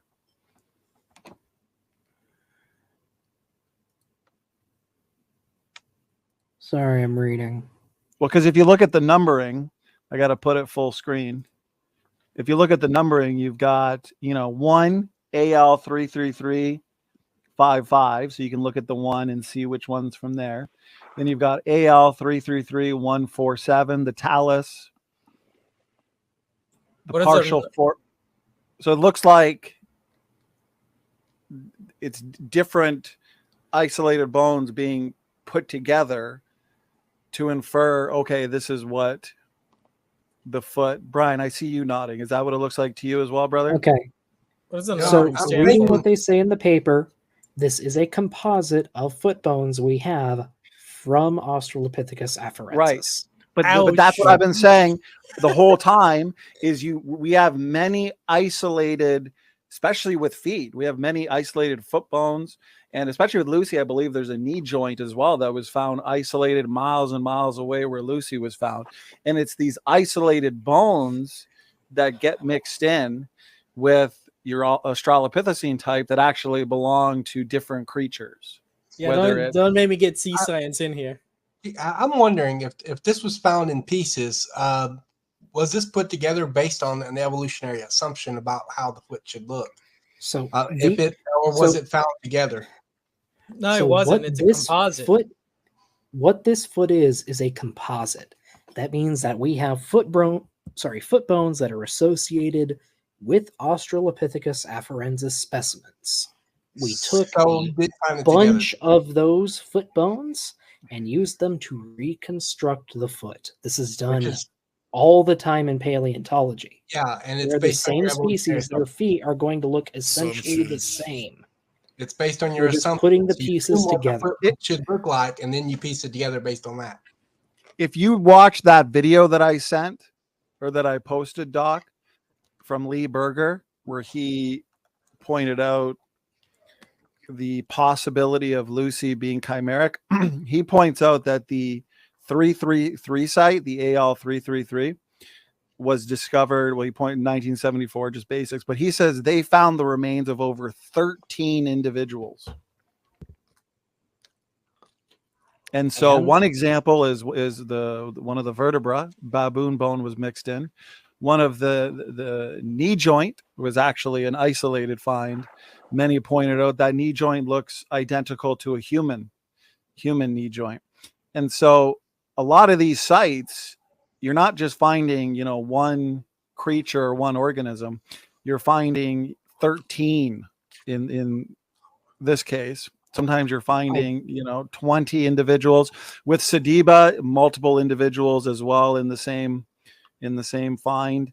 And so this accidental mixing of bones is actually quite common. It's not far-fetched by any means. So bones can get mixed up. But every time we find out that we have mixed up bones, it just causes us to re-examine our old finds and look at future finds with ever more scrutiny to ensure that we are assigning bones to the individuals that the bones should belong to. Well, all you guys have to stop doing is sorry. You guys also like to bring up Piltdown Man as an example. Piltdown Man was a hoax. There have been hoaxes in paleoanthropology.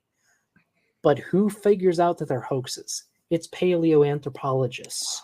Who figures out? Creationists too. That's no, it was not a creationist. Okay, let me ask you this, Doc. Well, let me just ask you this. Ella Bean and Yoel Rack, Ella Bean specifically, pointing out and defending still that Australopithecus sediba, who many put forth as the greatest example of a transitional form in the hominin fossil record, they have pointed out that sediba is artificial. It's the accidental mixture of bones from humans and that is their assertion, Donnie. It's not. Yeah, but you're saying but you're saying it's paleoanthropologists that discover this. But then when I show you paleoanthropologists that discovered this and hold to this position, then you say, well, they've been refuted. Well, it sounds like you don't even want to agree with your own as a whole. expert. If you have, if you have 500 experts in a topic and 2 are saying one thing and 498 are saying the other thing, but Doc, you're contradicting yourself, and that statement wouldn't matter anyway. You're saying that they can get it wrong. So yeah, one person says it's wrong. How do you know if they're right or wrong? It doesn't follow that. It doesn't follow that because you have a consensus that believes something that hasn't turned yet. It doesn't follow that consensus is right. You've already admitted that these things can be overturned. That means the consensus was wrong in the past over and over again. So you're contradicting yourself when on one hand you say that, well, we could be wrong, but then on the other hand you want to say, well, no, actually we're right. Well, how do you know? The consensus can be overturned. When it is overturned, though, it is always overturned by better evidence, by better explanations of the evidence. And I'm just going to go ahead and say before I leave, there has been no overturning of radiometric dating. There has been no overturning of evolution. I'm sorry. You guys have presented nothing. Don't leave yet. Thank you. I just wanted to wait, but real quick, because Doc. Man. You heard I want to ask him a question. Evolution's a fact, Donnie. It's a consensus fact. Rage quit. I wanted to point out, and Grayson can give his thoughts because now, Beamsy's here too. Man, 4 hours? Sam, it doesn't feel like 4 hours. I feel like we just got started. Yeah. Can I say something really quick? Grayson, I just want to say that I that was a little exciting a minute ago, but I hope I didn't offend you. He's offended. That's Grayson doesn't. Grayson. My goal, to be clear, so there's no confusion, my goal is to attack your worldview, but not you personally. So if you become personally offended, that's not ever my intent. I want to be clear about that. Yeah, that's it. That doesn't go for me. I will offend you. He believes he's related to strawberries. Come on, Grayson. Sorry, That's offensive. I should clarify. I cannot hear if Sam is talking. I can hear Donnie. I can hear your microphone. I apologize. I can hear you, but I cannot hear Sam's voice. I just wanted to say that funny. I actually cannot. All right. Are you able to hear? Because he's saying that he hopes you haven't been offended by anything he said. Yeah. You can't hear him. No, I still can't hear Sam. I can hear you, Donnie. I don't know why I can't hear Sam. Can I was everyone just else hearing hear your me? like random ambient room noises when Sam was talking. Can no one else hear me? No, I can hear you. So Grayson, you might have to. Yeah. Grayson, you might have to leave and rejoin. I think might be. Okay, I'll try that. I think Grayson Or has Grayson blocks selective. Sam, probably. He has selective hearing. He doesn't want to hear what I have to say. Yeah, he literally found a way to only block your voice. He found a way Grayson, to tune you out. Before you leave, there's a lot of atheists that want to know that trick that I engage with. So whatever you did, let them know. That's because, hey, listen, Sam, you bring the heat, brother. You bring the heat. You're Sam is a beast. Yeah, you're not somebody the atheist should be messing with. Yeah, Brian, go ahead, brother. Well, I was going to ask him on Piltdown Man. He said that it was evolutionists discovered that the forgery of Piltdown Man was a very obvious forgery with the teeth being filed down and stuff, but it took them 30 years to discover that. Why did it take him so long? Is what I was going to ask him before he ran. But I mean, I was going to ask, why did it take them so long to discover that? You know, if this was all being unbiased, I mean, because the Piltdown Man was very obvious. You could tell the teeth was filed down. It all sounds like a bunch of hocus pocus to me. I don't know. Evolutionists work in mysterious ways.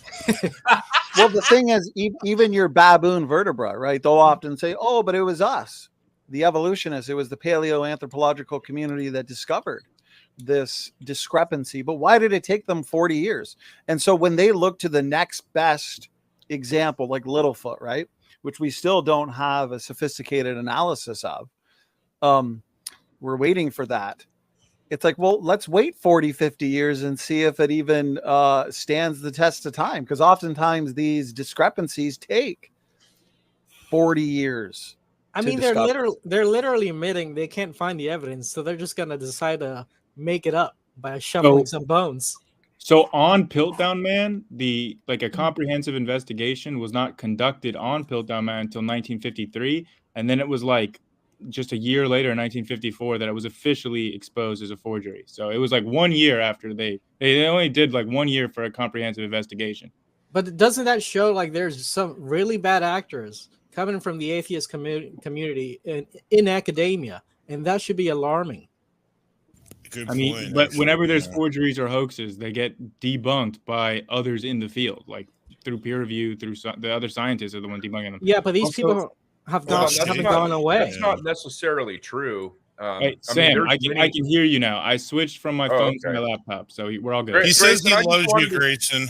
I just want to tell you that I love you, and I just want to be cool, and that's all. But that said, what you just said isn't actually true, because there are literally peer-reviewed papers about the problems in the peer review process, multiple of them, and some of those papers they specify the field that you're representing, mainly evolutionary biology, and they're saying now I'm going to just tell you right now, I'm going to be wrong on this number, so please fact check me, but it's somewhere between a high percentage, I think 60 or 70% of these tests can't be replicated, peer reviewed. I'll try to find that. That probably depends on the field. I would assume physics is going to have a lower percentage than sociology or something like that. But I don't think anyone's ever argued that peer review is an infallible process. It's just the best we've got. Does what reviews peer review mean? Yeah, does that mean mandatory evolution? Who gets mandatory to be the peers? Naturalist explanations? But who reviews peer review? Exactly. Praise I am and Justin are the universal peer Good reviewers. to see you, man. Hey, Donnie, see you. Real quick, I sent that Laetoli footprint study in the private chat. Can you pull up the first two figures from that? If people are still okay with that. Let's start making standing for truth peer-reviewed studies. Yeah. Heck yeah. The new the panel the gets new to be the SF2 peers. journal. Yeah. No, actually, I agree. Creationism Donnie, is the truth. You just had a paper peer It's a reviewed, fact. didn't you, Donnie? You did, yeah. Yes. Well, we had a technical article reviewed. I'm not sure I'd consider it peer reviewed technical paper. Well, it might not. It be was published in a reviewed by journal. peers. Yeah, it was. Yeah. Okay, so it's reviewed by peers, therefore it's true. End of story. That's my peers are better than your peers. Yeah, is this the one, Grayson? Yeah, that is. So scroll down to the first image there, where they show like a topographic, like a depth analysis of the footprints, and also the picture that they show is a little bit less blurry than the one that there you go, that they've been showing. So you can see that it doesn't look exactly like a human footprint, where you see like in the middle of a normal human footprint, you see how the depth becomes way less, where you have that kind of like inline like arch to your foot, but those footprints do not have that. And then also if you scroll down to the second figure there, you'll see that those are 10,000 human feet in this measurement on those black bars, and then the Laetoli is that red dotted line. It is so far outside of what 10,000 human footprints look like. I believe the military. Does that include babies? People that are flat-footed. Yeah, I'm wondering I'd love to see the diversity in extant human footprints. Yeah, that they use for that. I mean, yeah, there's a lot of variation in stride, injury, especially in the Laetoli footprints. I mean, this is going back, even according to our model, thousands of years ago, and so we wouldn't expect those footprints or the footprints that belong to whatever type of human it was, probably Homo erectus or something like that. Well, this we data wouldn't can expect be, it to be exactly like this we data see can, today. This data can be Donna, skewed by I got the a people question. you're selecting to do the study. If all you're doing is women or babies, of course the data's got to be skewed one way. So Right. if let's say you get a bunch of big tall black guys, then the data's going to shift. Right. Well, it says where the source is right there, where they're getting that 10,000 from. It's Right. like normal human variation. And then also, Donnie, I feel Well, like what you said- babies. Wait. Babies will Hold be on. included That's not in what that. that's not what it says. You said that they were selected from a specific people group. That's Yeah. not a lot of So, human variation. In this study, if you scroll up to their methods in the study, they selected from 41 Kenyan people that were habitually barefooted people. So that was different than the 10,000. They took that 10,000 human foot average from another study that was specifically trying to find the average human measurement of feet for that measurement. Yeah, but hold on. Why is it that Hold on. So they used one select group of people for the study, and then they pulled from some other study that actually wasn't the replication that they were trying to achieve. So I can explain that because what they were doing for their control for the study is that they needed specifically to be measuring the depth of the amount of detail that they were measuring here is not like the 10,000 study is literally just one metric. That's just doing, I think, like it was toe to heel depth or something like that.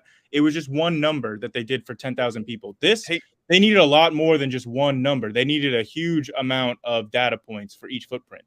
Hey, Donnie, can you do a poll in your chat right now to see which one of those images best represents the center, the left or the right? Well, yeah. Firstly, this is ridiculous. Yeah. Just look at him. Firstly, it says, however, the Laetoli tracks are not as different from those of modern humans as are the prints of modern chimpanzees. So basically, you have modern chimpanzees today, an extant primate. You have modern humans. And then you have the Laetoli footprints. Laetoli footprints are closer to modern humans, like we're saying, and how they look, and further away from chimpanzees. So you're going to say, oh, they're like an intermediate kind of footprint. And so it belonged to Afarensis. But again, we're looking at footprints from thousands of years ago. We're looking at that which is probably Homo erectus. And so the small variation that we actually see, and I would argue that it's a minute variation, is consistent with what we would say post-Babel dispersal. I feel like that's a rescue device, personally, but I think this whole paper is a rescue device. Yeah. I feel like evolutionists always want to argue over like the smallest things that don't matter.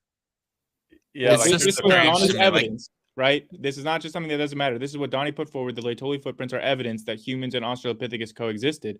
And the consensus is that those are Australopithecus footprints. And I'm showing a paper that rules out modern humans biomechanically. Yeah, I think the biomechanics, though, is... Am I crazy to come to the conclusion that we just can't know this? Like, I don't know. Well, no, you have two worldviews, two don't antithetical worldviews that are trying to argue over the proper way to interpret the data. That's what's happening. So, you know, you look at this data point is garbage. This is extremely subjective. It's a freaking footprint. That's what I'm saying. Like, clearly, it's not a freaking. There's so many factors that go into everything. Like, how can you possibly use? You're saying it's extremely subjective, even though you actually are seeing the actual quantitative data right there, where they're actually taking measurements, like precise measurements. Like, it's not just a subjective. It looks similar. It's not what's going on with their methods. Grayson, the person making this footprint could have just been standing on one foot for a while. It could have been flat-footed. It could have just had a wonky walk. There were 5 footprints in sequence. Yeah. At Laetoli. It's not just one footprint. There's 5 of them, and each sample here was also 5 footprints. But, so let me get this straight. Your evidence for evolution is footprints? No, Justin, I think you're coming in late. So, for context, they discovered these footprints, human-looking footprints right here. This is an example of the Laetoli footprint. They found this footprint in strata that evolutionists argue is between 3 and 5 million years, basically. The same time frame that they argue Lucy or Australopithecus afarensis existed in. The evolutionists would argue that humans, at least modern humans, did not exist back then. And so the question is why? So the question is why do we? So the question is why do we find human-looking footprints? Wait, Donnie. Maybe because they're human. Donnie, is this supposed to be Lucy's footprints? Wait, Lucy's supposed to be smaller than humans. Well, it sounds like, Grayson, correct me if I'm wrong, you're trying to say this was a male Australopithecine, specifically. God, dang, that little got her little monkey Chusey broken the fuck up. Those are some big size 10s. That's what would match the data, yes. You know what they say about big feet? Data. Poor little. Okay, say there's like 200 or 300 specimens of the what is afarensis? So how come all of those are female and there's not a single male specimen? They're not. That's not true. So are the male specimens among those reflective of the size that we see in the Laetoli? Yes, I mean, the comparison between like the female and male Australopithecus would have to be like a huge difference. They are highly sexually dimorphic, yes. I'm talking There's so much variation in biomechanics and mobility, even among extant humans. I could only imagine extinct human people groups, especially like Erectus. So I don't find this study to be very convincing. But what I wanted to bring up to Doc, but he left, but I know you'll have thoughts, Grayson, because Doc was saying, he was kind of scoffing at the idea of degenerated humans in the past. But I find, because we were discussing Naledi, I'm sure some people at least have seen the new documentary of Naledi on Netflix, and also Luzonensis, which was found isolated on an island, and Hobbit, Homo floresiensis, also found isolated on an island. And so what you get is island dwarfism, you get reductive evolution and fixed degenerative features, essentially. And how that manifests in phenotype is decreased brain size, decreased body size, curved fingers, evidence of degeneration and pathology as well. Anyways, this paper from Eric Trinkhaus, pretty recent, he points out the abundance of developmental anomalies and just abnormalities in general in the Pleistocene rock record. He goes into how this is kind of surprising to see so much so many anomalies, so many developmental abnormalities in this short period of time. And yet this supports what I would argue, that most of your hominins are examples of degenerated humans. They became isolated, they became highly inbred, and a lot of those degenerative features became fixed in that population. Any thoughts on that at all? Yeah, so there's a little bit of a difference, because most of the times where we see like some kind of like physical defect or something in humans, it's not a population-wide defect. It's like an individual case. In the case for these species, we're finding these morphological traits replicated across multiple sites. Like for Neanderthals, you can find them all across Europe. For Denisovans, you can have a huge range, and these are similar to each other. So it doesn't really seem like they're individual cases of physical defects like we would observe in modern humans today. They're consistent, and Neanderthals like have a consistent genome. So it doesn't look like it's just cases of individuals getting physical defects.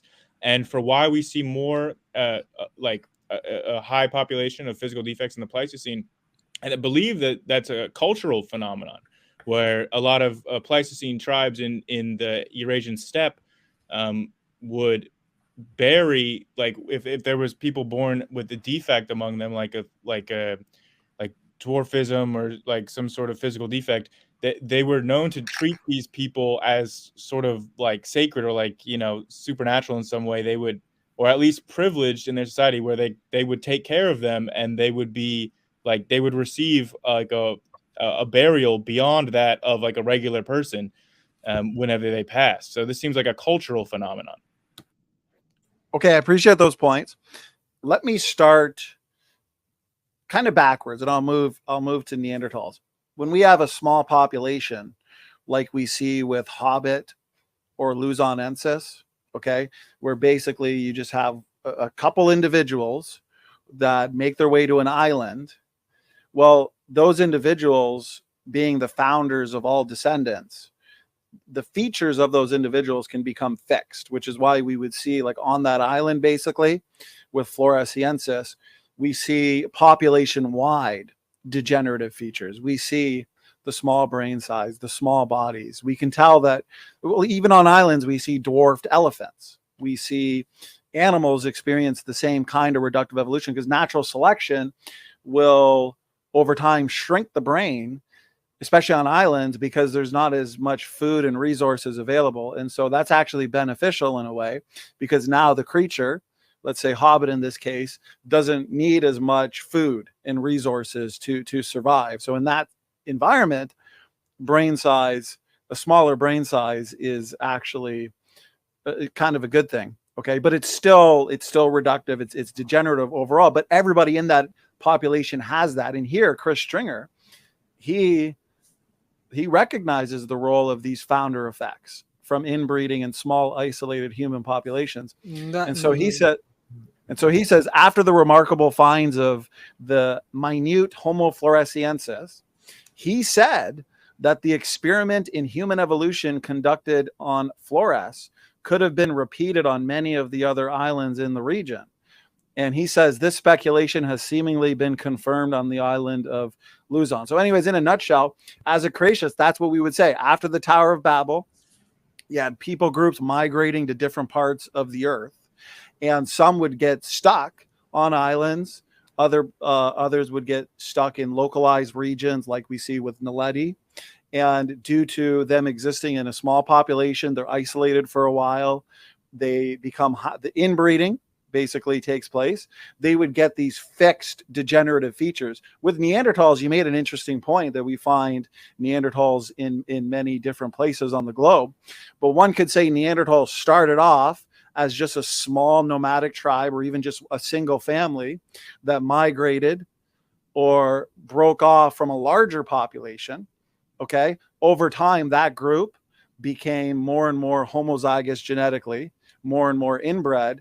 And then various groups from that population spread out to other parts of the globe, which is why we see uniformity in Neanderthals. Well, that's one biblical creation story. There's also the fixed creation, which they were created on that island.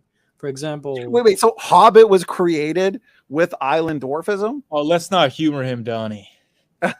Oh, Grayson, you're just mad. Can't freaking. So, Donnie, what I think that. Oh, hold up, Grayson. Hold up. Well, I would like to address what Donnie just said. Okay. So, what Donnie is talking about is true for remote island populations, right? But Neanderthals, Denisovans, especially Homo erectus, I really think Homo erectus debunks most of what Donnie just said, because Homo erectus is found so far ranging. Like, it is not an isolated small population. You find Homo erectus like almost everywhere where you find humans. So this was a remarkably widespread population. This was not some small, isolated, degenerate population that was inbreeding. I mean, you're going to tell me that the Homo erectus in Africa were interbreeding with the Homo erectus in India? Like, that doesn't seem very logical at all. These were not just inbred, degenerate populations. They actually like share traits that are identifiably Homo erectus over such a huge geographical area. There's no explanation for that based on Donnie's logic he just used. Yeah, wait, I want to respond. I want to respond, and then we'll throw it back to Bubblegum. Okay, so I appreciate those points, and I think Grayson actually and I should have a full discussion on this, because we could probably chat about this for 3 hours. I would say, especially based on Eric Trinkhouse's paper, he talks about just the abundance of these anomalies popping up in all of these different individuals.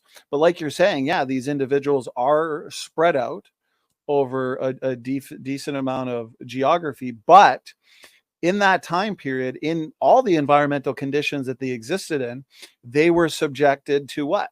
Survival, stress. They were subjected to isolation, inbreeding.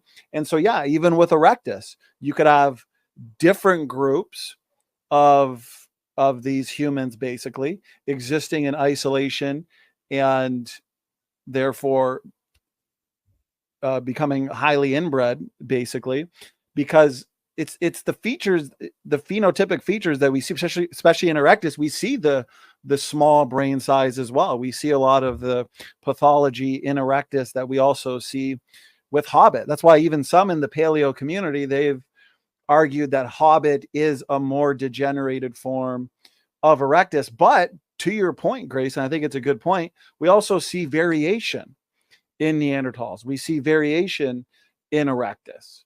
So yeah, different groups in different parts of the globe, basically, but all manifesting a type of degeneration. And I think that's where the variation comes into play, because the type of degeneration is going to be dependent on the geographical region these groups are existing in. But with the islanders, you're right. Yeah, they exist on an island.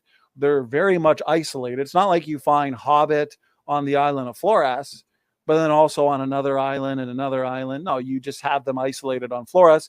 And so there's more uniformity in Hobbit than we would find with erectus or Neanderthal. So speak to that, Grayson, and then we'll toss it to Bubblegum. Come on. Yeah, well, to be fair, give Grayson the last word here, and then we'll throw it to Bubblegum. Okay, go ahead, Bubblegum. So this inference that like they probably had dwarfism or some sort of disease. That's just a presupposition from a worldview. We can't DNA test them. So to say that, that's just a guess. And to say like they all come from some sort of common answer, that's still a guess, Grayson. You can't DNA test any of these. There's pygmies on the island of Flores today that we have their genetics and we understand what got them so small. So, so why wouldn't the Hobbit be the ancestors of them? Wait, do the pygmies have dwarfism? Well, pygmies are smaller. No, they don't have dwarfism. They don't have dwarfism. No. But Bubblegum, what about Neanderthal DNA, which has been tested? What about it?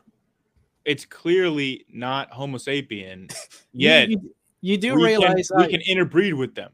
Yeah, you can also interbreed with an Asian. I don't think you're related to an Asian. But Asians are Homo sapien just like any other Homo sapiens. Yeah, Neanderthals are not. And you would say that humans are apes, so why can't we mate with a chimp? Do you understand what it means for your DNA to be not even overlapping with another group? Okay, like Neanderthals and Homo sapiens, they don't even overlap with their genetic variation. They're completely separate. Okay, so your argument is just because God made them separately, therefore they could not have made it. No, that's not my argument. Why would you think I'm saying that? Because that's what you're saying right now. It's objectively not. I don't think anybody here thinks I'm saying that. Okay, then they could make, right? So then you would agree that Neanderthals and Asian. Then you would agree that Neanderthal and Asian could meet, then, right? Yeah, dude. Okay, then what's the problem? What is your obsession with mating with Asians? Here, I want to make a point. You're making listen, a point. I want to make a point. No, listen. In case my pygmies example was misconstrued. Okay, I'm arguing that environment can often dictate phenotypes, and so here, pygmies, the stature is a highly heritable trait controlled by genetic and environmental factors. I'm saying so they my can't. whole point. I'm almost done, Bubblegum. Bubbles.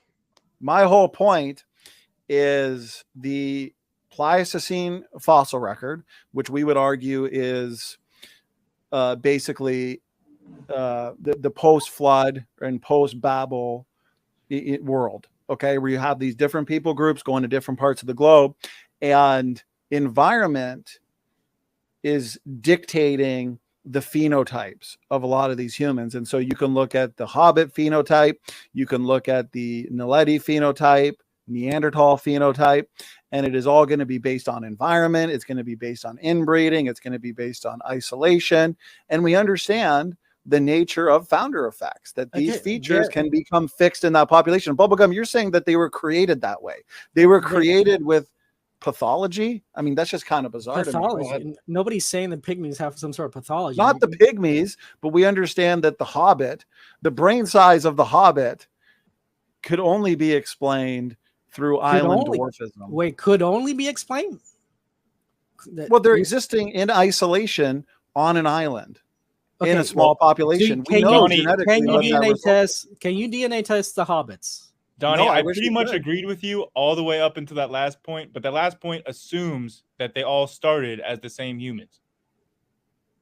Well, what do you mean? So elaborate on that. You're saying that that the only way that we can explain the small brain case size for like Homo floresiensis, right, was that it was the island effect. But I'm just saying that if they did not already start with a larger brain case size, then that would explain it. So are you saying that maybe the precursor, are you saying maybe the precursor to Hobbit was an Australopithecus type who already had a small brain size? Yeah, that's at least a possibility. Well, no, there's also the possibility they were just created that way. All right, sure, Bubblegum.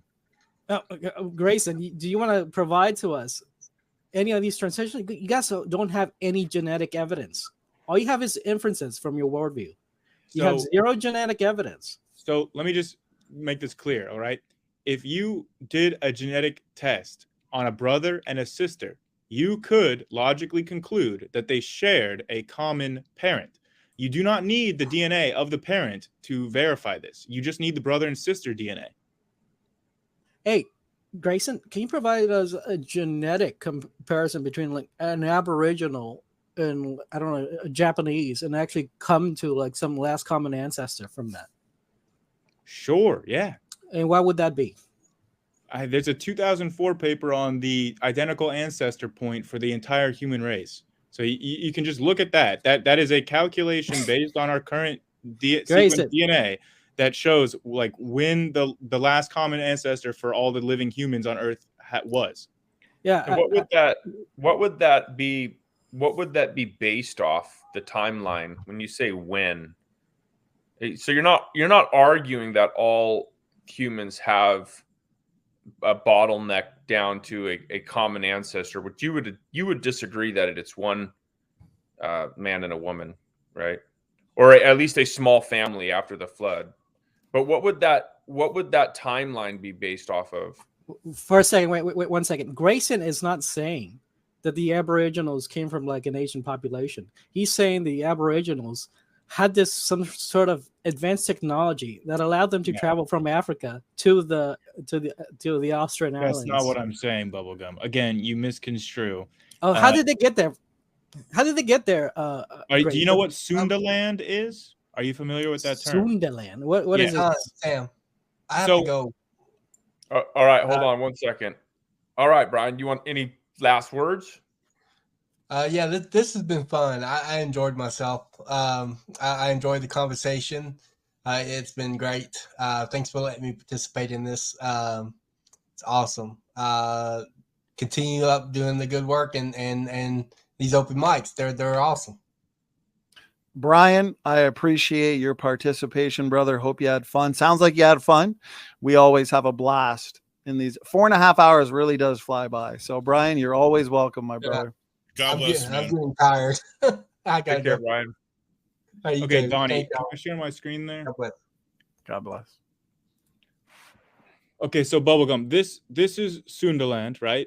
This is Sahul. This would have been the state of Oceania during the time period when the Aboriginals would have first moved across. As you can see, you don't need some kind of super advanced boat that you can sail from Africa to Australia. You just go across like the small distances between the islands, between Sunda and Sahul. Okay, let's go by this story. Are you saying that they traveled all the way from Africa, or was it a population from Asia? Yeah, it would have been a population from Asia. That's what the genetic testing demonstrates. Okay. Show me where is the genetic evidence, and by that I mean a real specimen found within the Asia that is from African descent. Are you familiar with Melanesians at all? No, are they from African descent? Yes, we're all originally from African descent, but they're Asian people. They've been in Asia for the longest. Don't presuppose they're from Africa. Actually, provide. I feel like you're kind of invoking a double standard because, like, you're not able to provide anything because you don't hold to either model, and so if there's someone who's like literally making stuff up, I mean, how would that not be you? Me making stuff up? Yeah. You guys are literally making up your transitionals. You have 0 transitionals. Redefine. No, let's just assume that we are, right? Let's just assume that you are. Let's just assume that biblical creation and evolution is making stuff up. That doesn't answer the question that I asked you, though. What's the question? Like that's called a tu quo que fallacy. Okay, I asked you how you're not the one making stuff up, and you didn't answer. You pointed someone else. I'm not the one making stuff up because I don't have to make up these transitionals up. But I'm asking you because you're saying that like there's people being created like on islands just out of the ether apparently. Well, you're asking, and which is fine. Like that, you can believe what you want, but when you're asking for a standard of evidence that you yourself can't rise to, then that's a double standard. Well, the evidence, the standard of evidence is very low here. This is the bottom of the barrel evidence. I'm asking for one single transitional between X and X. That's what, like, I'm asking if you can do that. Well, like redefine. Why would I do that? You reject both models, right? You reject. Hold on, bud. Let me get my thought out. You reject biblical creation, and you reject evolution, that's good at least. But you have a model that is nothing more than imaginative. Redefine. If I reject evolution at all levels, why would I provide to you a transitional? Because you have no rational grounds to accept or reject anything. No, I have rational grounds because that so quote unquote evidence doesn't exist. You guys are literally have to make them up and conjure them up.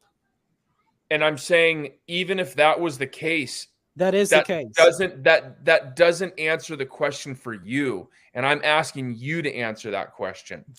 That's a fallacious I could be hold on, Bubbles. Look, I could be a note stuck to your refrigerator asking you this question. That's what I'm getting at. And you're saying, well, you this and you that. That's fine. Pretend I am a note. I am asking you how you are doing more than just imagining a scenario. That's a fallacious question against my position. Me A person who does not hold such a position that they are transitionals. Why would I provide to you a transitional? Am I not making sense to everyone, or is it just you? I think really Sam quick. wants you to like explain your model more in depth. Bubblegum. Why it's justified. Bubblegum. Really quick. I don't have to make up these inferences. I don't have to. Not to do with transitionals. Just explain your model in general. Bubblegum. Is your Bubblegum? What is your model? Fixed creation. Are you trying to say that God? Actual creationists. Okay, so you hold the fixity of species. So Yeah. you think all your different domestic dogs. So do you believe the Shih Tzu and the Bulldog, two separate creations? Yes. You already know this. So why would? But where's your model? When, where, how, why? You know. Are you asking me to provide a model that has transitionals and microevolution or big evolution, whatever top evolution? Is that what you're asking me? Welcome to Bubblegum Land. To present a model, Bubblegum. Are you saying the model? The model is God created it. That's the model. No, Bubblegum, we want you to be more specific, right? Like at which point, in which way, and for which which type different of God? The Aboriginal was created as the Aboriginal. Who did Zeus create? The Greeks. Is Zeus real in your model, Bubblegum? Yes. Is Jesus real in your model, Donnie? Of course, he's God manifest in the flesh. Yeah, then so is mine. Well, Zeus never claimed to be. He was freaking swan. Okay. At one point. So the God who created the Chinese and the God who created the poodle Europeans, two different gods? Yeah. That's a Okay. model. Well, anyways, it's not a model you agree with, but it's a model. Okay, I want us to get back on track though. The topic tonight: evolution and evidence. Wait, and really quick. I have a question. Wait, Donnie, can I ask one question, Bubblegum? go ahead. Okay, so if all the different races had different gods to create them, did the Neanderthal god also go extinct, or is he still around? I don't know, man. A bunch of gods Do gods die? They do. Are gods immortal? That's actually a good. That's actually a good. Wait, hey, that is a good question. So the god of Homo floresiensis, did he just basically fail? Like he created the Hobbit, and then 200 years later they went extinct? Yeah, like the God. Wouldn't that be your Jesus in your model? Well, we have one God, okay, the creator of heaven and earth, according who to created all of life, and we actually have a model, right? Yeah, but according to you, your God. I just want to ask you. So, when one of the gods creates, well, I'm guessing that each god has multiple creations. So maybe the god who created Hobbit also created something else that he can oversee, basically. Yeah. Okay. Well, I appreciate us talking about the polytheist model.